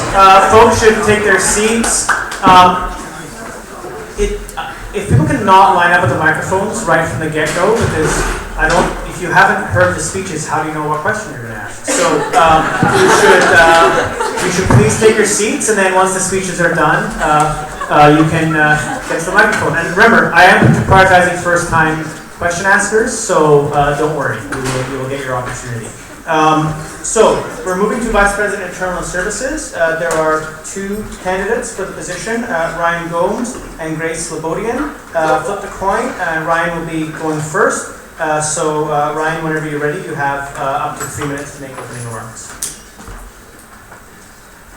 Hi everyone, my name is Ryan Gomes. I'm a third-year mechanical engineering student, and I'm running to be your next VP Internal and Services. Over the past 3 years, I have been very involved in campus life. I had the honor this year to serve as the VP Academic of the Engineering Society, as well as VP Finance for LGBTQAs and a UTSU Director. I will bring a lot of passion and dedication to this role. There are a few things I'd like to achieve if elected. 1, I want to make the budget more transparent and accessible. This means including things like actuals, 5-year forecasts, and fact sheets breaking down what the budget actually contains. Students shouldn't have to go through hundreds of pages of minutes to find out what the board is doing. And I promise to work to make that better. 2, I want to analyze our budget to find ways to increase club funding, as well as making the funding process transparent. Last year, clubs were promised to get their club funding by early November, and I want to keep that promise. As a club exec, I know how frustrating it can be waiting to get funding, and I will ensure that we do so promptly. In addition, I will move towards putting our club training online. This is an easy change that will save clubs hours of time. 3, I want to work with the colleges and professional faculties to franchise services such as selling Metro passes and entertainment tickets, as well as printing. Our relationships with the college and professional faculties have been strained to the point of breaking. It's ridiculous that we continue to push them away when there are so many opportunities for collaboration. Most college and pro-fac offices currently have the resources to make these sales work. Why aren't we leveraging this? And finally, I would like to work to fix our board structure so that we can include college representation as well as equity positions and UTM. Many of you may know my work on the board reform proposal, whether it be through the hybrid proposal or with my AGM motions. I am committed to using my extensive policy knowledge to provide a board that represents our colleges and faculties as well as minority groups and our friends at UTM. I hope you'll consider real change this election and vote Ryan Gomes for a brighter U of T.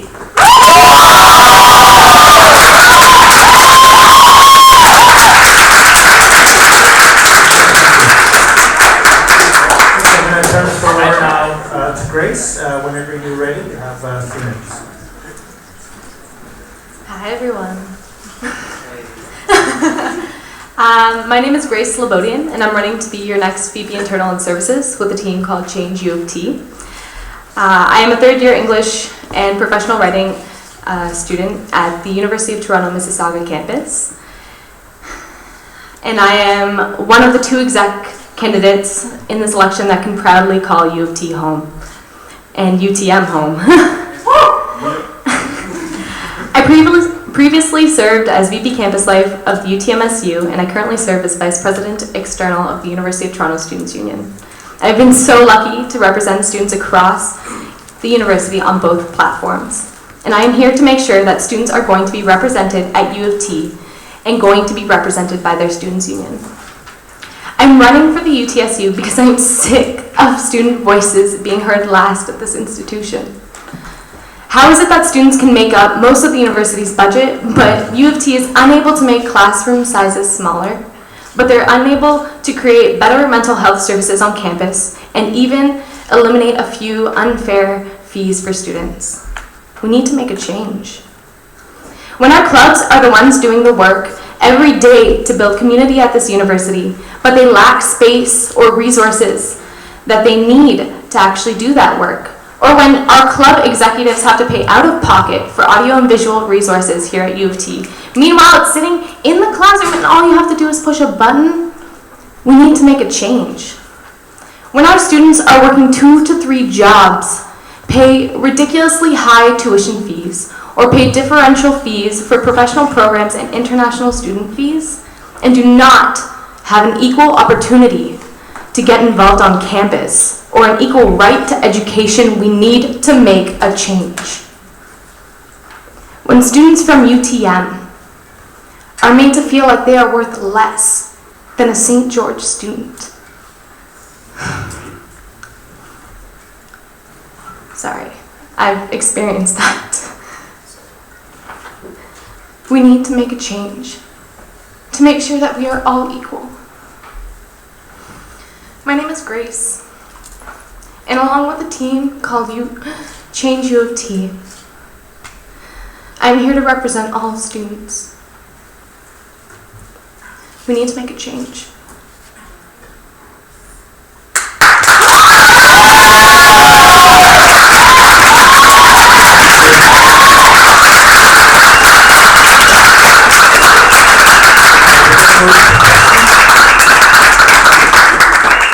So first question is microphone to my left. Yeah, Mama.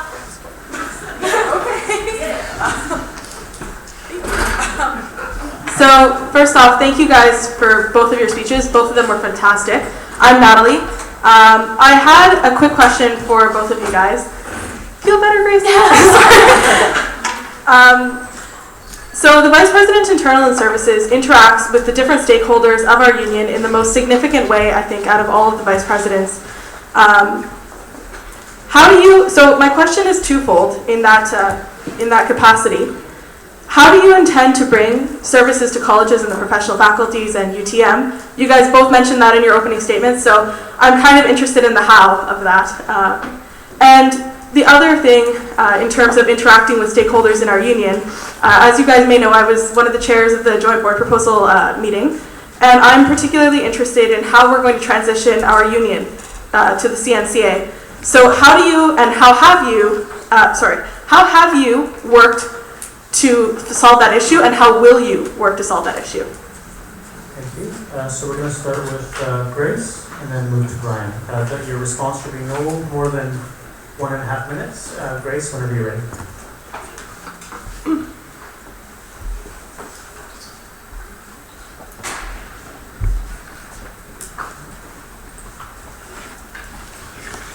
Sorry, my thoughts are a little scattered. I just totally want to clarify your questions. How are we going to bring services to colleges, faculties, and UTM? Twofold. And then also, how are we going to transition into the CNCA and create a board structure? Yeah, no, so what I was asking was, how do you intend to bring services to clubs and,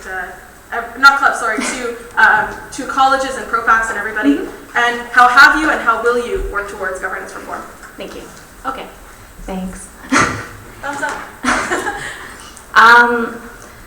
So I do think we have gotten better over the year on how to bring services to colleges, professional faculties, and UTM students, but I do think we can do a better job.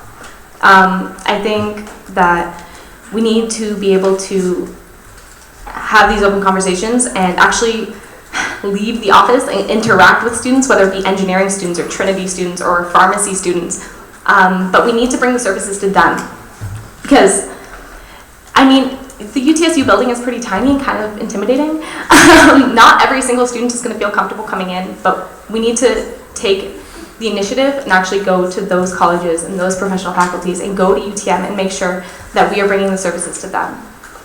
In regards to your question about the governance reform and what we've done to so on and so forth, I'm sorry, I actually missed your meeting. Oh, shit. I'm sorry I actually missed your meeting, but I do plan on interacting with the different constituents here at U of T to build the best board structure that we can have, because, I mean, we represent a different variety of students and we need to make sure that they're all represented, whether they identify with their college or whether they identify as racialized, whatever it may be. We need to make sure that we're representing them because that's what we're here to do. Thank you. Thank you.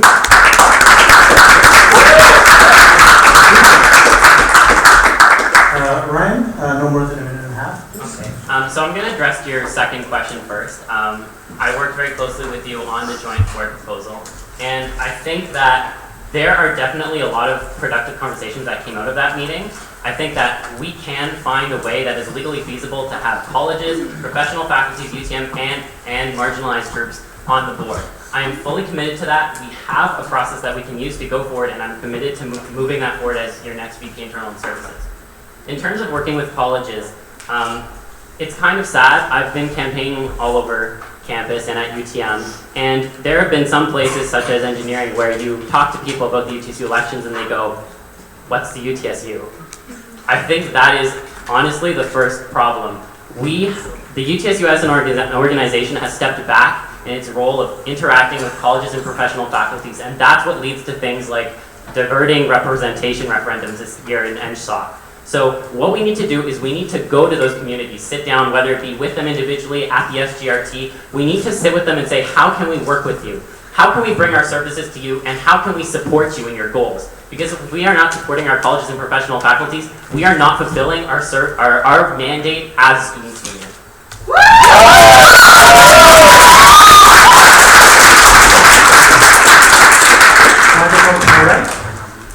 Firstly, I think everybody should, everybody should give a round of applause to both slates for putting fossil fuel divestment into their So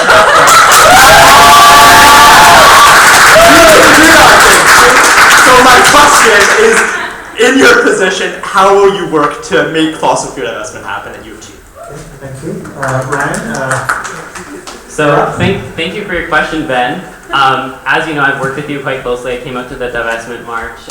I've been working very hard on that, and I am ready to hit the ground running on that.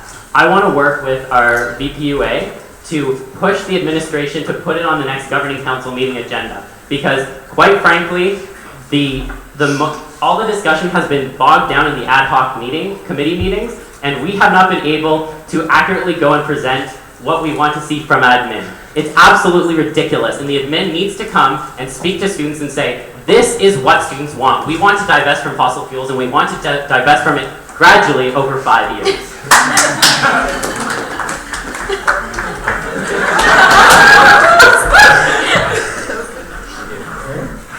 We're going to be okay? Yeah. Thank you. Grace, you're up. Hi, thanks, Ben. So if anyone doesn't know, Ben's actually done Ben's actually done a wonderful job with a number of campus groups, outside groups on campus working to get U of T to divest from fossil fuels. And I've had the greatest opportunity to support you in that. I mean, it is on our platform, and we do completely agree that the University of Toronto should divest from fossil fuels. But I do believe that I am a better support for you, whether it be helping you make banners in our basement or hanging an X off the side of the building, which no one understands, but now they do because you have X's everywhere.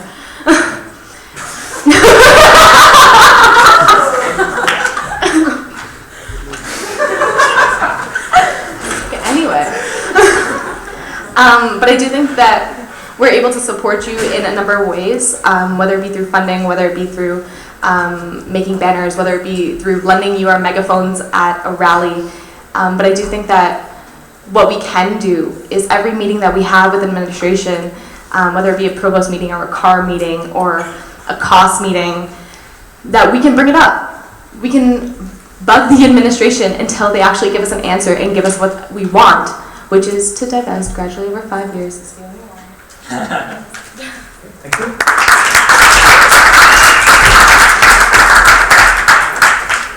Microphone to my left. My name is Bip.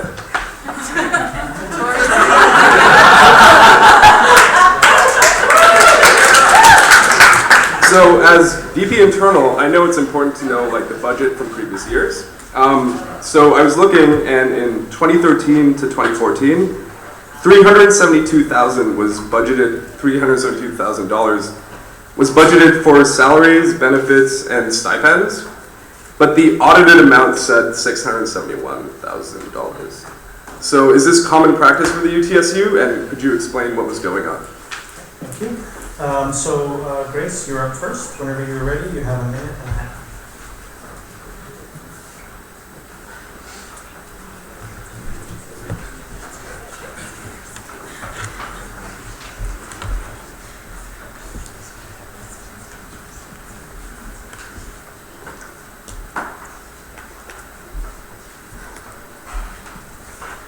Okay.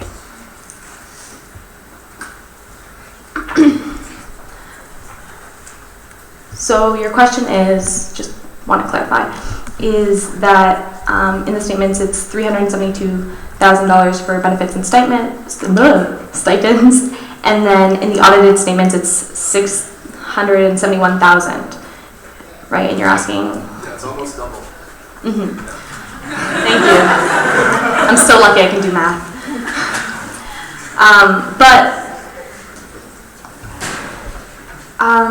From my understanding, there were actually a few incidences with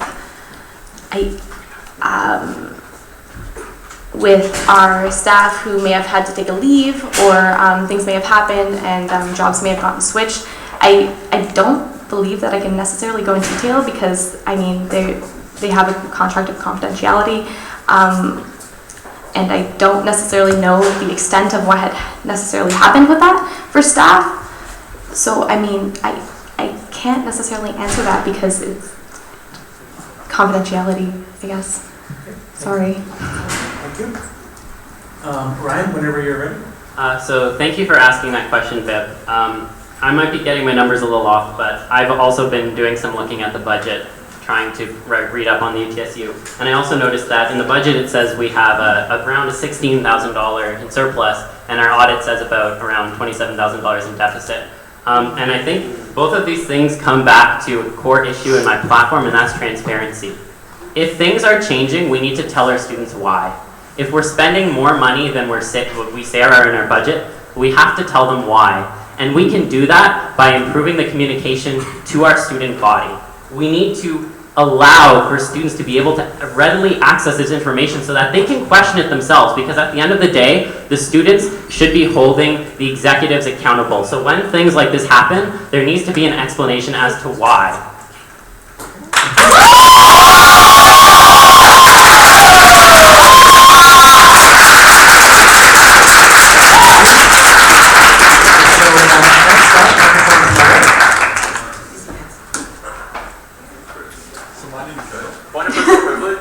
We're going by order that they get to the mic now, right? Yes. She was here first. I don't believe so. She was definitely here first. Okay, well, I'm gonna go, I'll get you next, okay? There's still time for at least one more, okay? Sorry, I didn't see that, but, okay. So microphone to my right, go ahead. So my name's Neil. Oh my god. Oh my god.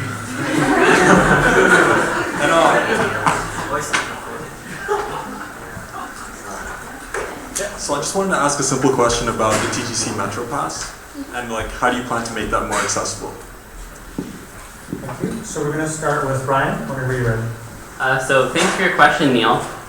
So I think what the TTC Metro Pass boils down to is working with our VP External to try and lobby the different levels of government, because unfortunately the situation in the TTC is a result of federal funding cuts, municipal funding cuts, and provincial funding cuts. So what we need to do is, in my role, I would need to partner with our VP External to go to Queen's Park, to go to City Hall, to go to Parliament, and lobby for more funding, because quite frankly, the costs for students to get around in the city is ridiculous. And especially with many of our students trying to work part-time jobs, scraping together a living wage, it's absolutely ridiculous that we're still talking about access to transit, because students deserve a right to be able to get around on an affordable budget. So I will continue to push for more funding at all three levels of the government.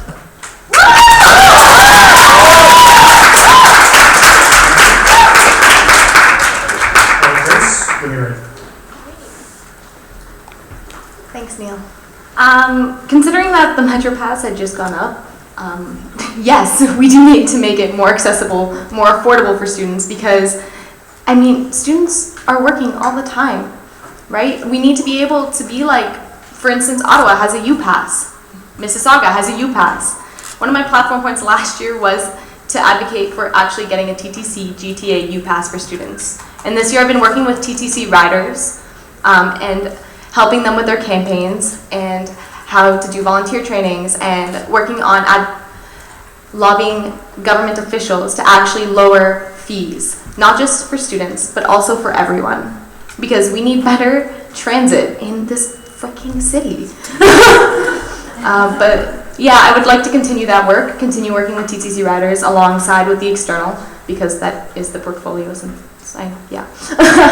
But continue that work for sure, but nothing happens overnight, and that's definitely an issue that's gonna take a little bit. Thanks.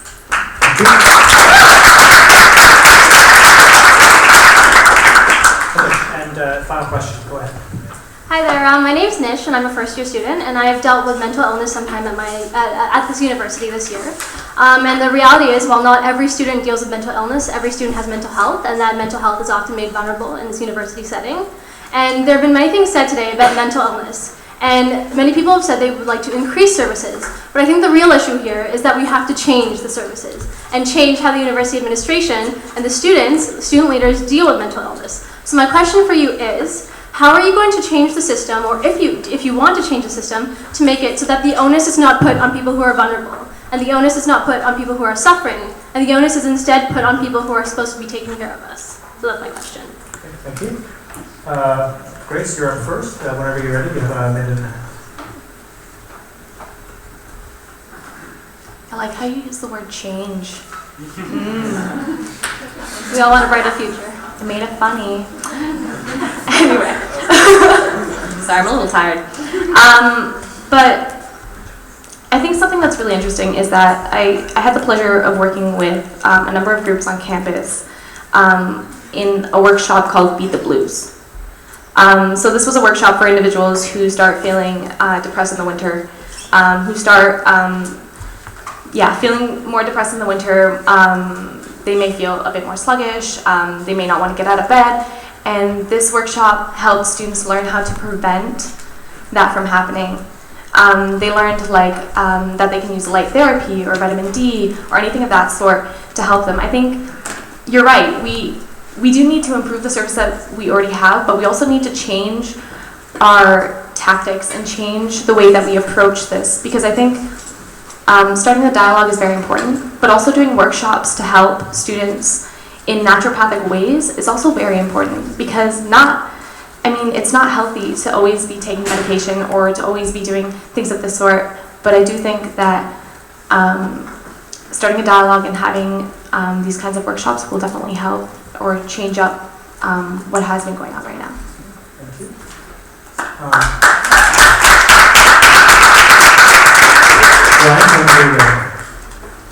Thank you, Nish, for your question.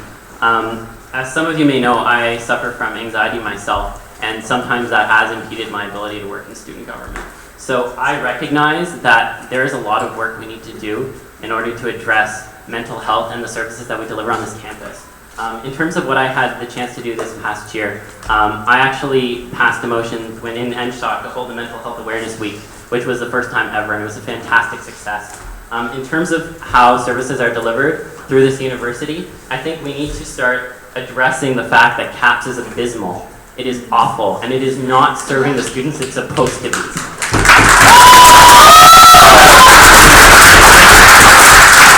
ridiculous that you might have to wait up to 2 months just to get help for something you need help right now. So I want to continue working with groups like Thrive to address the mental health issues that we have on campus, and we need to lobby admin to make this a priority, because quite frankly, it is ridiculous how underfunded things like CAPS are. When they have to send you to Cam H, you know there's a problem.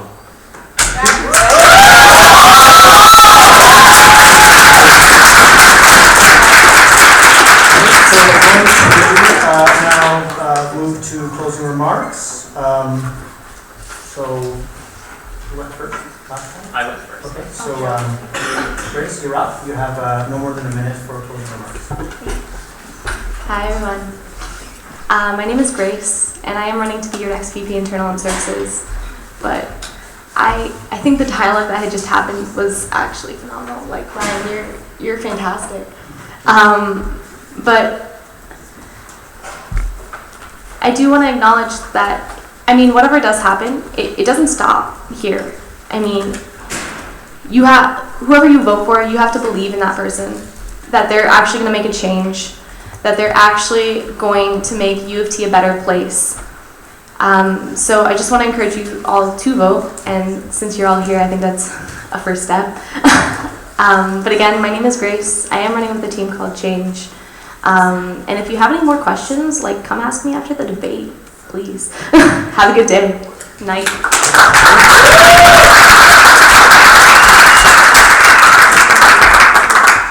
Go ahead.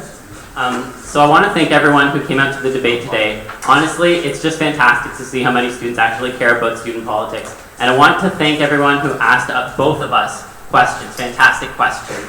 I hope that over the next few days I can continue to interact with all of you and offer you a brighter, compelling vision for the future.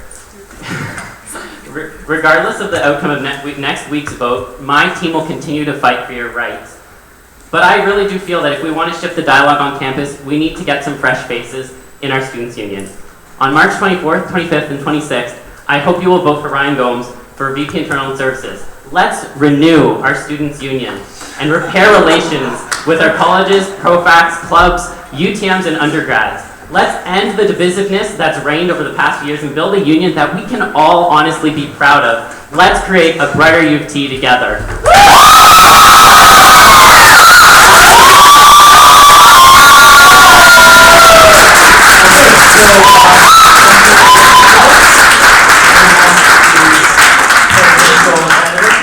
Come on out.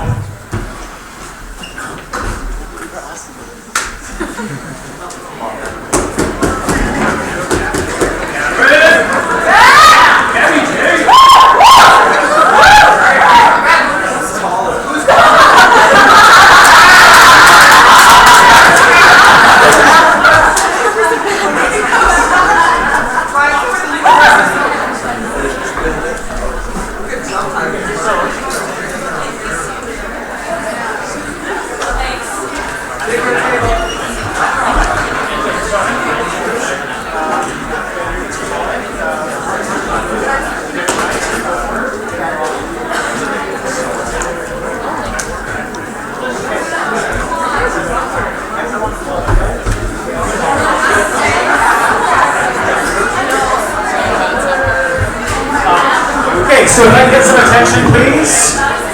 You can wrap up your conversation. Thank you. We're going to move to the presidential candidates. Just a quick factoid before we start. Every time we flip a coin to determine who would go first, every time the person who picked heads, and every time it was tails. For those of you who can score. What that means practically for you is that Cameron will be going first. He has 3 minutes, and then will be followed by Ben, who has 3 minutes after that. So Cameron, whenever you're ready, we'll start the clock as soon as you start speaking.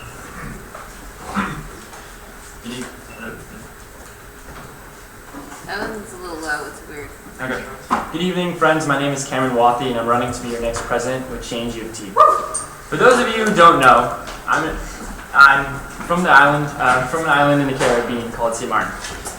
I'm very proud of where I'm from. I'm also incredibly fortunate to be welcomed into my college, UC, which I very love. Many of you may also not know that I've never thought I would get involved in the UTSU. But I am very grateful that I have been given the opportunity to serve students. In my time as Vice President of Internal Services, students have had two of our biggest victories in recent years. We have worked hard and successfully lobbied Governing Council to approve the Student Commons Agreement so that we can move forward on a student center for everyone. We have successfully lobbied the Ontario government to eliminate flat fees for arts and science students up to a threshold of up to 80%, therefore reducing tuition by $2,300 for domestic and $11,000 for international students.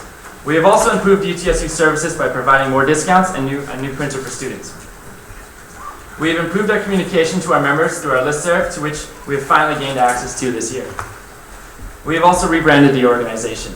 We have worked closely with international students on campus and the International Student Association to ensure that international students can have a say in our education. We have changed quite a bit at the UTSU, but what we need to do is change the university as well. As president, I will advocate for the rights of international students and introduce student-focused strategies on mental health and anti-sexual violence. I will continue to build upon our relationship with UTM-SU and support UTM students to actually stand in solidarity with them by partaking in their events and campaigns. We need to make this change together. We need to build a true community through university-wide campaigns and initiatives by building strong relationships with clubs and student societies. Over its 114-year history, the University of Toronto Students' Union has been the vehicle that has changed U of T. It was students who brought about pride in Toronto. Students brought about the access to Hard Arts for Women.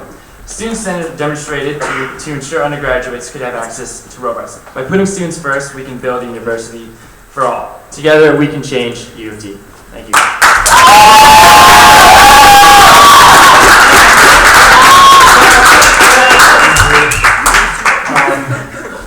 Ben, whenever you're ready, you have 3 minutes.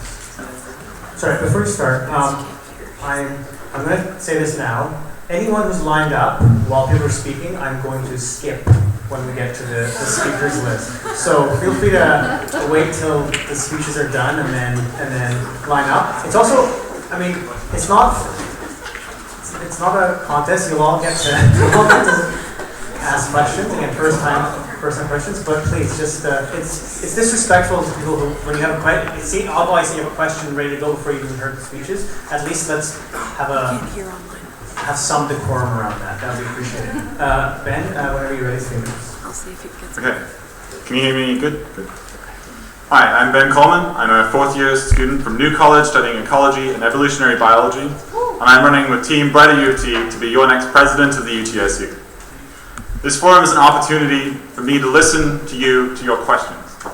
And I think to start off, I want to show how our team works, what kind of people we are, what kind of things we'll do, by saying what kind of questions I think you should ask us. You should ask us, how do we ensure we'll bring in lots of voices? How much did your board contribute to your platform? How did you make it accessible for them to voice their opinions and contribute to what you're running on today?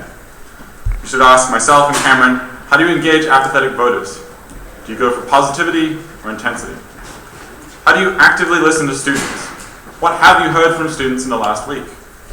I'll tell you a couple stories. I heard from some international students that the Russian economy is down, that the currency has dropped, and they're struggling a lot to pay their tuition.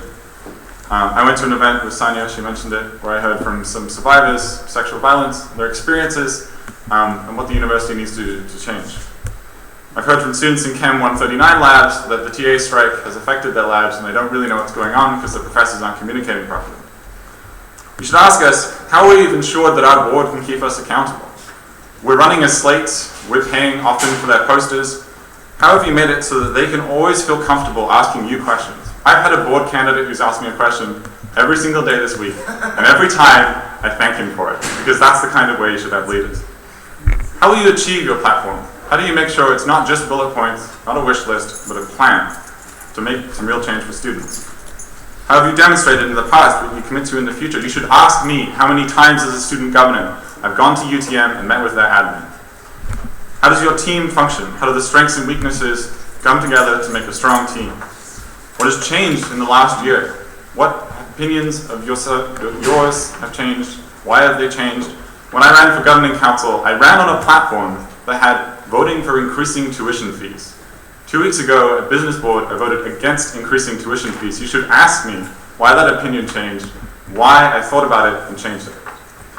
And if you feel that I've listened to your questions and the responses that you've given demonstrate commitment and integrity, I think on March 24th, 25th, and 26th, you should vote for Brighter U of T.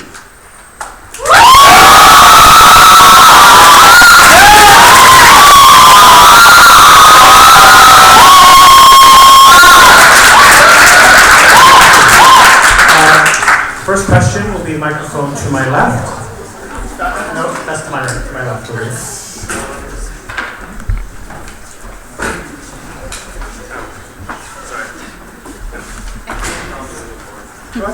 Hi, my name's John. Yeah, I had a question for you guys. I was wondering why you think it's appropriate for students who have already graduated, who have already completed their undergraduate degrees, to run for the UTSU.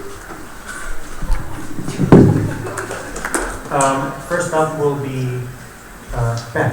You have a minute and a half to answer that question. Okay. Please don't ask that question. Student leaders at the UTSU, this is really difficult. You have to be kind of insane to do this. The roller coaster of emotions that I think all the people at the front have experienced, it's insane. So I think it's unrealistic in some senses to expect that all of the students are going to be, maybe even second or third year. You're going to have students who have been at the university a long time, been in multiple leadership roles before. I know exactly why you're asking that question. Be nice. Thank you.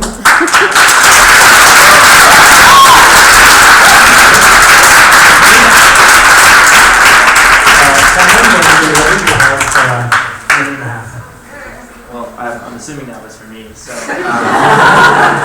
boy Cameron, I'm just going to answer it in my way. Thank you, Ben, for standing up for me. I do appreciate it. But as you may know, I was an international student. Step away from it. Yeah. Okay, so as an international student, one, you have to study full time. It's also very difficult to get involved because our tuition fees are 5 times higher than everyone else's. So I paid 5 times my dues already. As a matter of fact, it's really difficult for us also to get involved because there's so much pressure on us from... Sorry. It's really difficult for us to get involved because there's so much pressure on us at home as well as up here to make sure that we get good grades because our parents are looking up to us and hoping that we provide a better opportunity for ourselves here in this foreign country. As I said, it's really difficult to get involved, and we can't reduce our course load. We are mandated to study full-time while we are in Canada. So what that means is that if I take any less courses, I would actually lose money. If I took 4, for instance, I would lose $7,000. So it was very challenging to take anything less, and I'm not allowed to. And then finally, I was able to extend it 1 year because you're only allowed to extend it once. So that is why I had to graduate. I was forced to graduate in a manner. I would love to continue to be a student, but it's too expensive. So I'm one of the very few international students who have been given the opportunity to get involved. Thank you.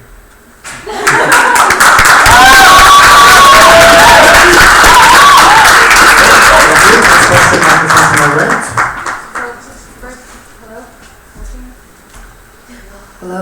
Okay. I hate my voice on the microphone. Okay. So thank you both for those statements. Very well put, both of them.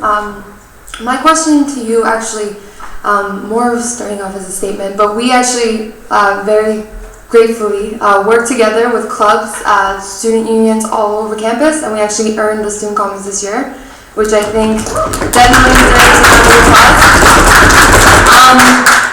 And I think that Student Commons is very important for every student. I think it's especially important for clubs. Unfortunately, although it was passed in governing council, that club's representation actually got taken out of the managing committee and moving forward. So how will you two and both of your teams work to represent those clubs in the Student Commons, which will definitely benefit them more than most average students? So I'm wondering how you will move forward and have their voices heard. Thank you. Thank you. So we're going to start with Cameron. You have a minute and a half. Cameron, can you use the other microphone? If you guys can just switch microphones, just pass it back and forth, please. Yeah, that one's. It will be in a second.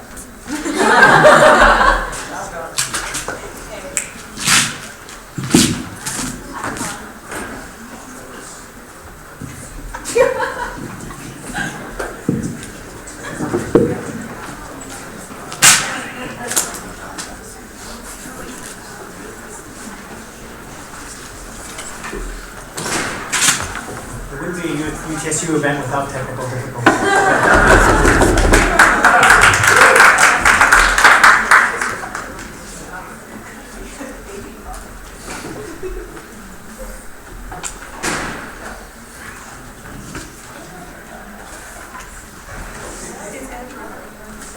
Okay. Thank you for your question. As you may know, we worked extensively with clubs this year to make sure that the Student Center was passed. We started all the way back in September talking to clubs, informing about the project, because many people who were involved in the Student Center project actually didn't even know about it, didn't know that we had a referendum back in 2007, and didn't know that the students were actually paying for it. So it was a matter of time for this to finally get passed, and students have that opportunity to have a Student Center in U of T. U of T is 80% community school to begin with. It's predominantly commuter. We need to have a central space on campus. Not everyone identifies with set spaces on campus, so we need to make sure that there's a central hub for everyone. So we worked with clubs, over 160 of them, which represent 37,000, to make sure that we actually got this passed. We worked diligently to make sure that we had a space for clubs and for commuters, and for everyone else who just wanted to get a space to be during class. And we want to continue to work with those clubs as we move forward, making sure that everyone is represented, because clubs are also a backbone of this community. For instance, like Zimbo said, his club represents 2,000 people. That's almost as big as a college, for instance.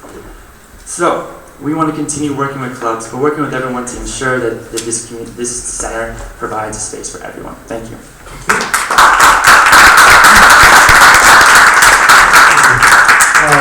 Ben, whenever you're ready, a minute and a half. Okay. So back when we got the changes, which was I suppose about a month and a half ago, as a governor, I like to keep people informed. I have a website which actually hasn't been very great this semester because I had a lot of homework. I posted the changes to the agreement as soon as possible so students can understand what was different from the previous agreement and the new one. And I actually heard from some club and levy leaders that they were upset that that requirement to have 3 people from clubs and 3 people from levies was removed. That's something we need to fix with the bylaws of the UTSU. So the work of the Policy and Procedures Committee and the Board of Directors who get on that committee is to make sure that the bylaws are changed so that those clubs and levies still have representation on the management committee.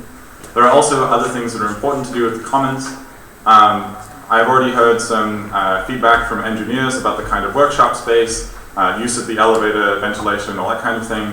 We also need to make sure that the student commons is unique, that it offers services that aren't offered by other spaces on campus. There are other spaces on campus already, and we want to offer more to students than just the spaces they can find, for instance, at Victoria College if you're in the Goldring Center or in other places. So there's a lot of work still to be done with the student commons, but I'm really happy about this first agreement with Governing Council and it being passed. Thank you.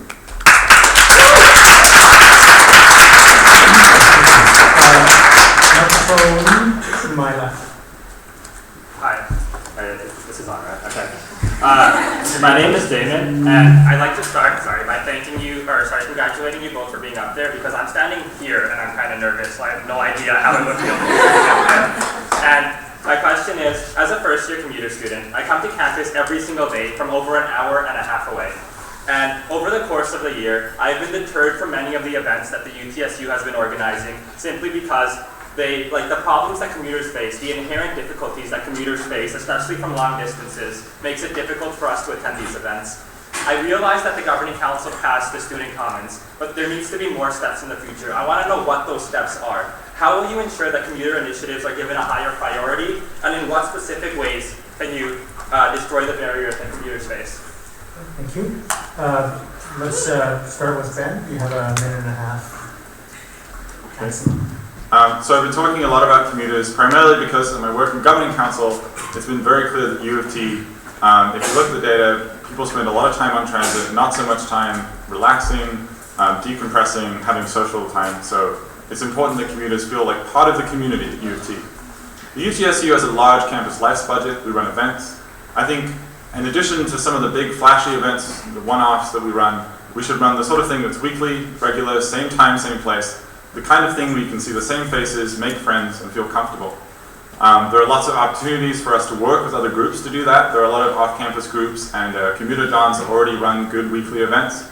We think there should be more of that, so there's much more community for commuters on campus.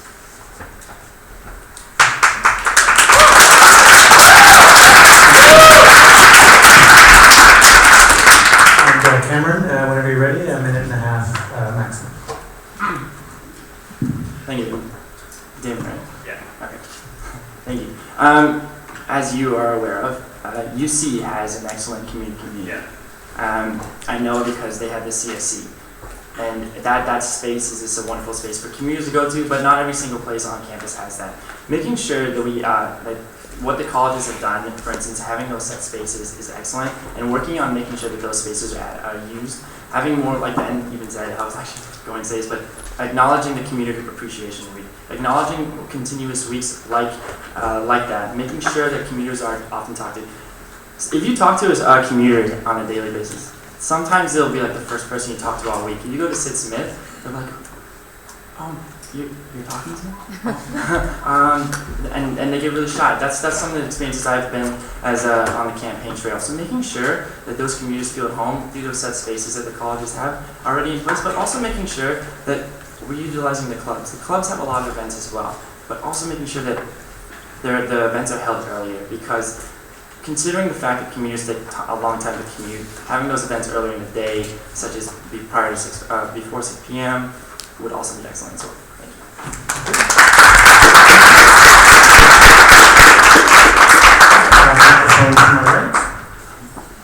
Hi, my name is Melissa Theodore, current VP Equity at UTSU. My question is twofold. What are your views on white supremacy? And how do you feel about white, cisgendered, straight males taking up the limited spaces on the Sexual Violence Committee? Currently, there are only 5 student seats, and I know that one is occupied by a white, cis, straight male. How do you feel about that? And why don't you think that that space should have been dedicated to someone from a more marginalized community? For example, a trans black woman, or a woman with a disability, for example. So please speak on that. Thank you. So first up on that will be Cameron. Whenever you're ready, you have a minute and a half.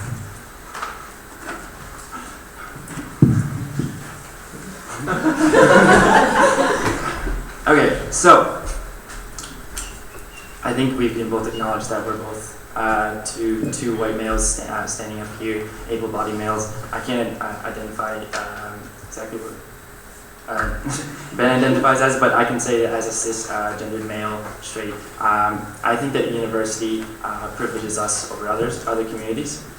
I think that the university needs to acknowledge other communities. I think I, as a person, need to acknowledge my own privilege. Acknowledge the fact that I have my privileges and help utilize my privileges to help other communities. Be an ally as best as I possibly can. Thank you.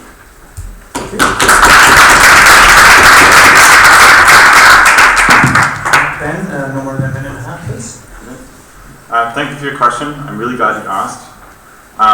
It's something I kind of struggled with. In case you're not clear, I sit on the Sexual Violence Committee, and I am that cisgendered white man. I'll tell you the story of that. I think for about 5 minutes in one meeting to Jill Matus, I talked about the Toronto Star, and then 2 weeks later I got an invitation to sit on the committee. There are a bunch of emails of people who seem to be people invited to the committee, so my first thought was, seeing what happened with the mental health committee, where there was, I think, only one undergraduate student, was like, oh no, not me. I can't do this. So I emailed Majiba, who's the current VP Equity. Talking to her was really, really helpful. Basically outlined, I don't think I can make this decision because obviously I have a personal stake in it. Should I leave it and let the university pick someone else? Or should I keep it and understand that I really cannot represent a lot of survivors, even as a male, like you just don't hear the stories, and do my best to try and bring all those voices forward and help them get heard by the university. So I chose the second option because I can't really guarantee what the university picks next in a biased process. And so far I've been trying very, very hard to go to spaces where I listen to survivors, I listen to other people who've done a lot of work on this, on both slates, Celia and Katrina, who's a campaign manager. And I think listening is very important and try and bring those forward. And with Najiba also, we strategized on ways we can try and get more voices to the table, opportunities for students to be involved. Thank you.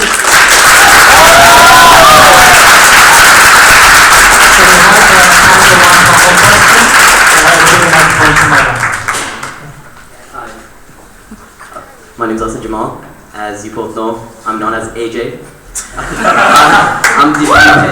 I'm the VP internal of APIS, the Part-Time Students Union, and newly elected VP external for WITSA.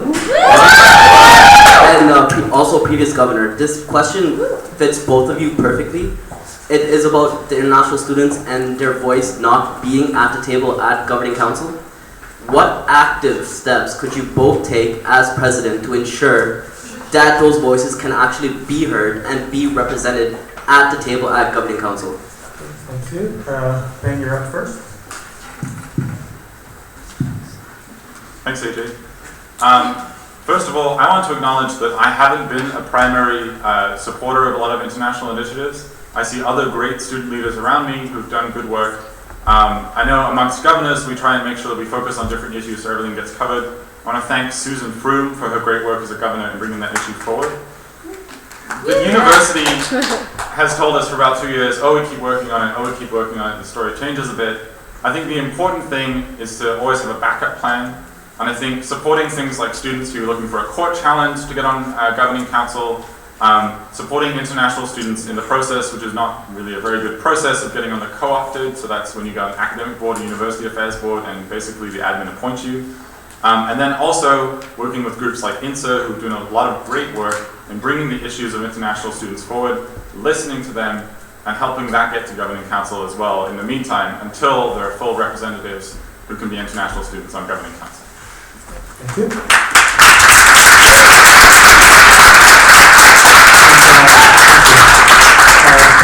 Kevin, whenever you're ready, you have no more than a minute. Thank you, AJ. So, as you know, I was an international student, strongly advocate for international students' rights.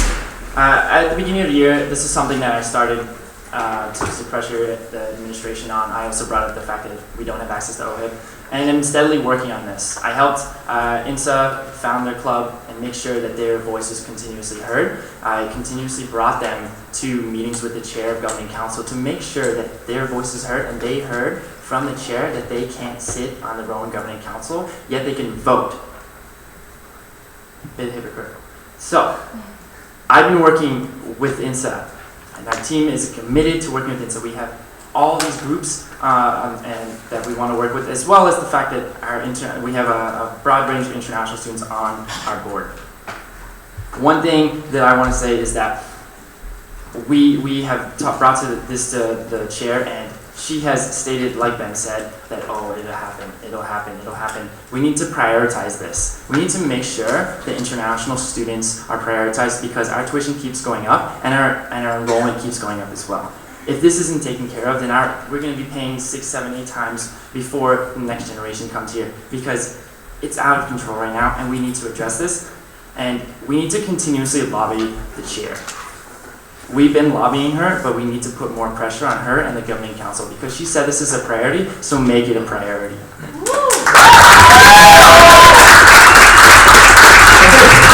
going to turn the floor over now to Ben for closing remarks. No more than a minute. Have I got the order right? Who went first for you guys? Okay, so Ben, you're up for no more than a minute, and then Cameron for a minute. If I get some order, please. Thanks very much. So Ben, whenever you're ready. Okay. So the purpose of this forum, you get to hear from all the executive candidates. I just want to say why the team of executive candidates that I have the pleasure of working with is a great fit of people, and together we can all work together to be a good executive.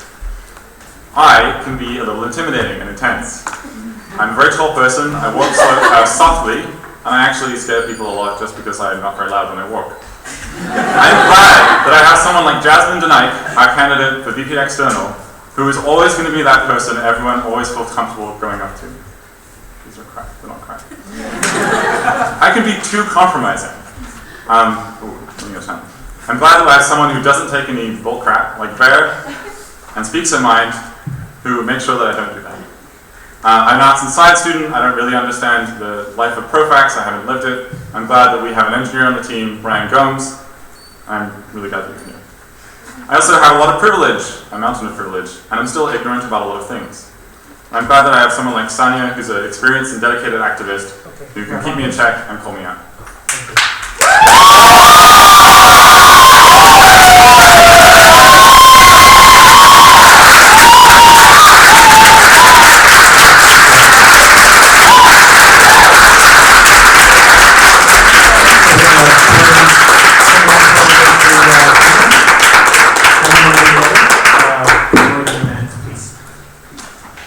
So like Ben, I also have a diverse team.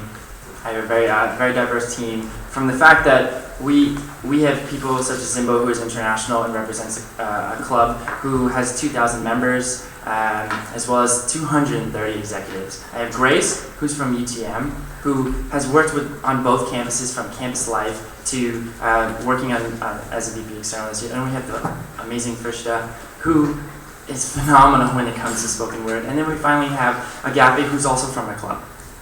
My team is coming from club background, college background, and University of Toronto and Mississauga. We don't just talk the talk, we also walk the walk. We have a lot of experience, we are very diverse, and we want to change this campus. Let's do this together. Thank you.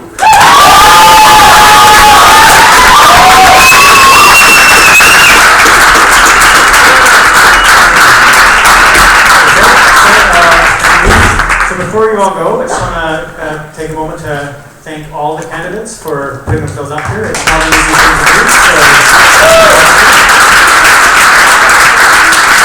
And I'm sorry not everyone got to ask their questions. There was a time limit set, but of course the beauty of it is that the candidates are going to be all ears to your questions for the next week and a half. So make sure you approach them and ask the questions you didn't get a chance to ask. And also enjoy the rest of the week and the weekend. Thank you. Good night.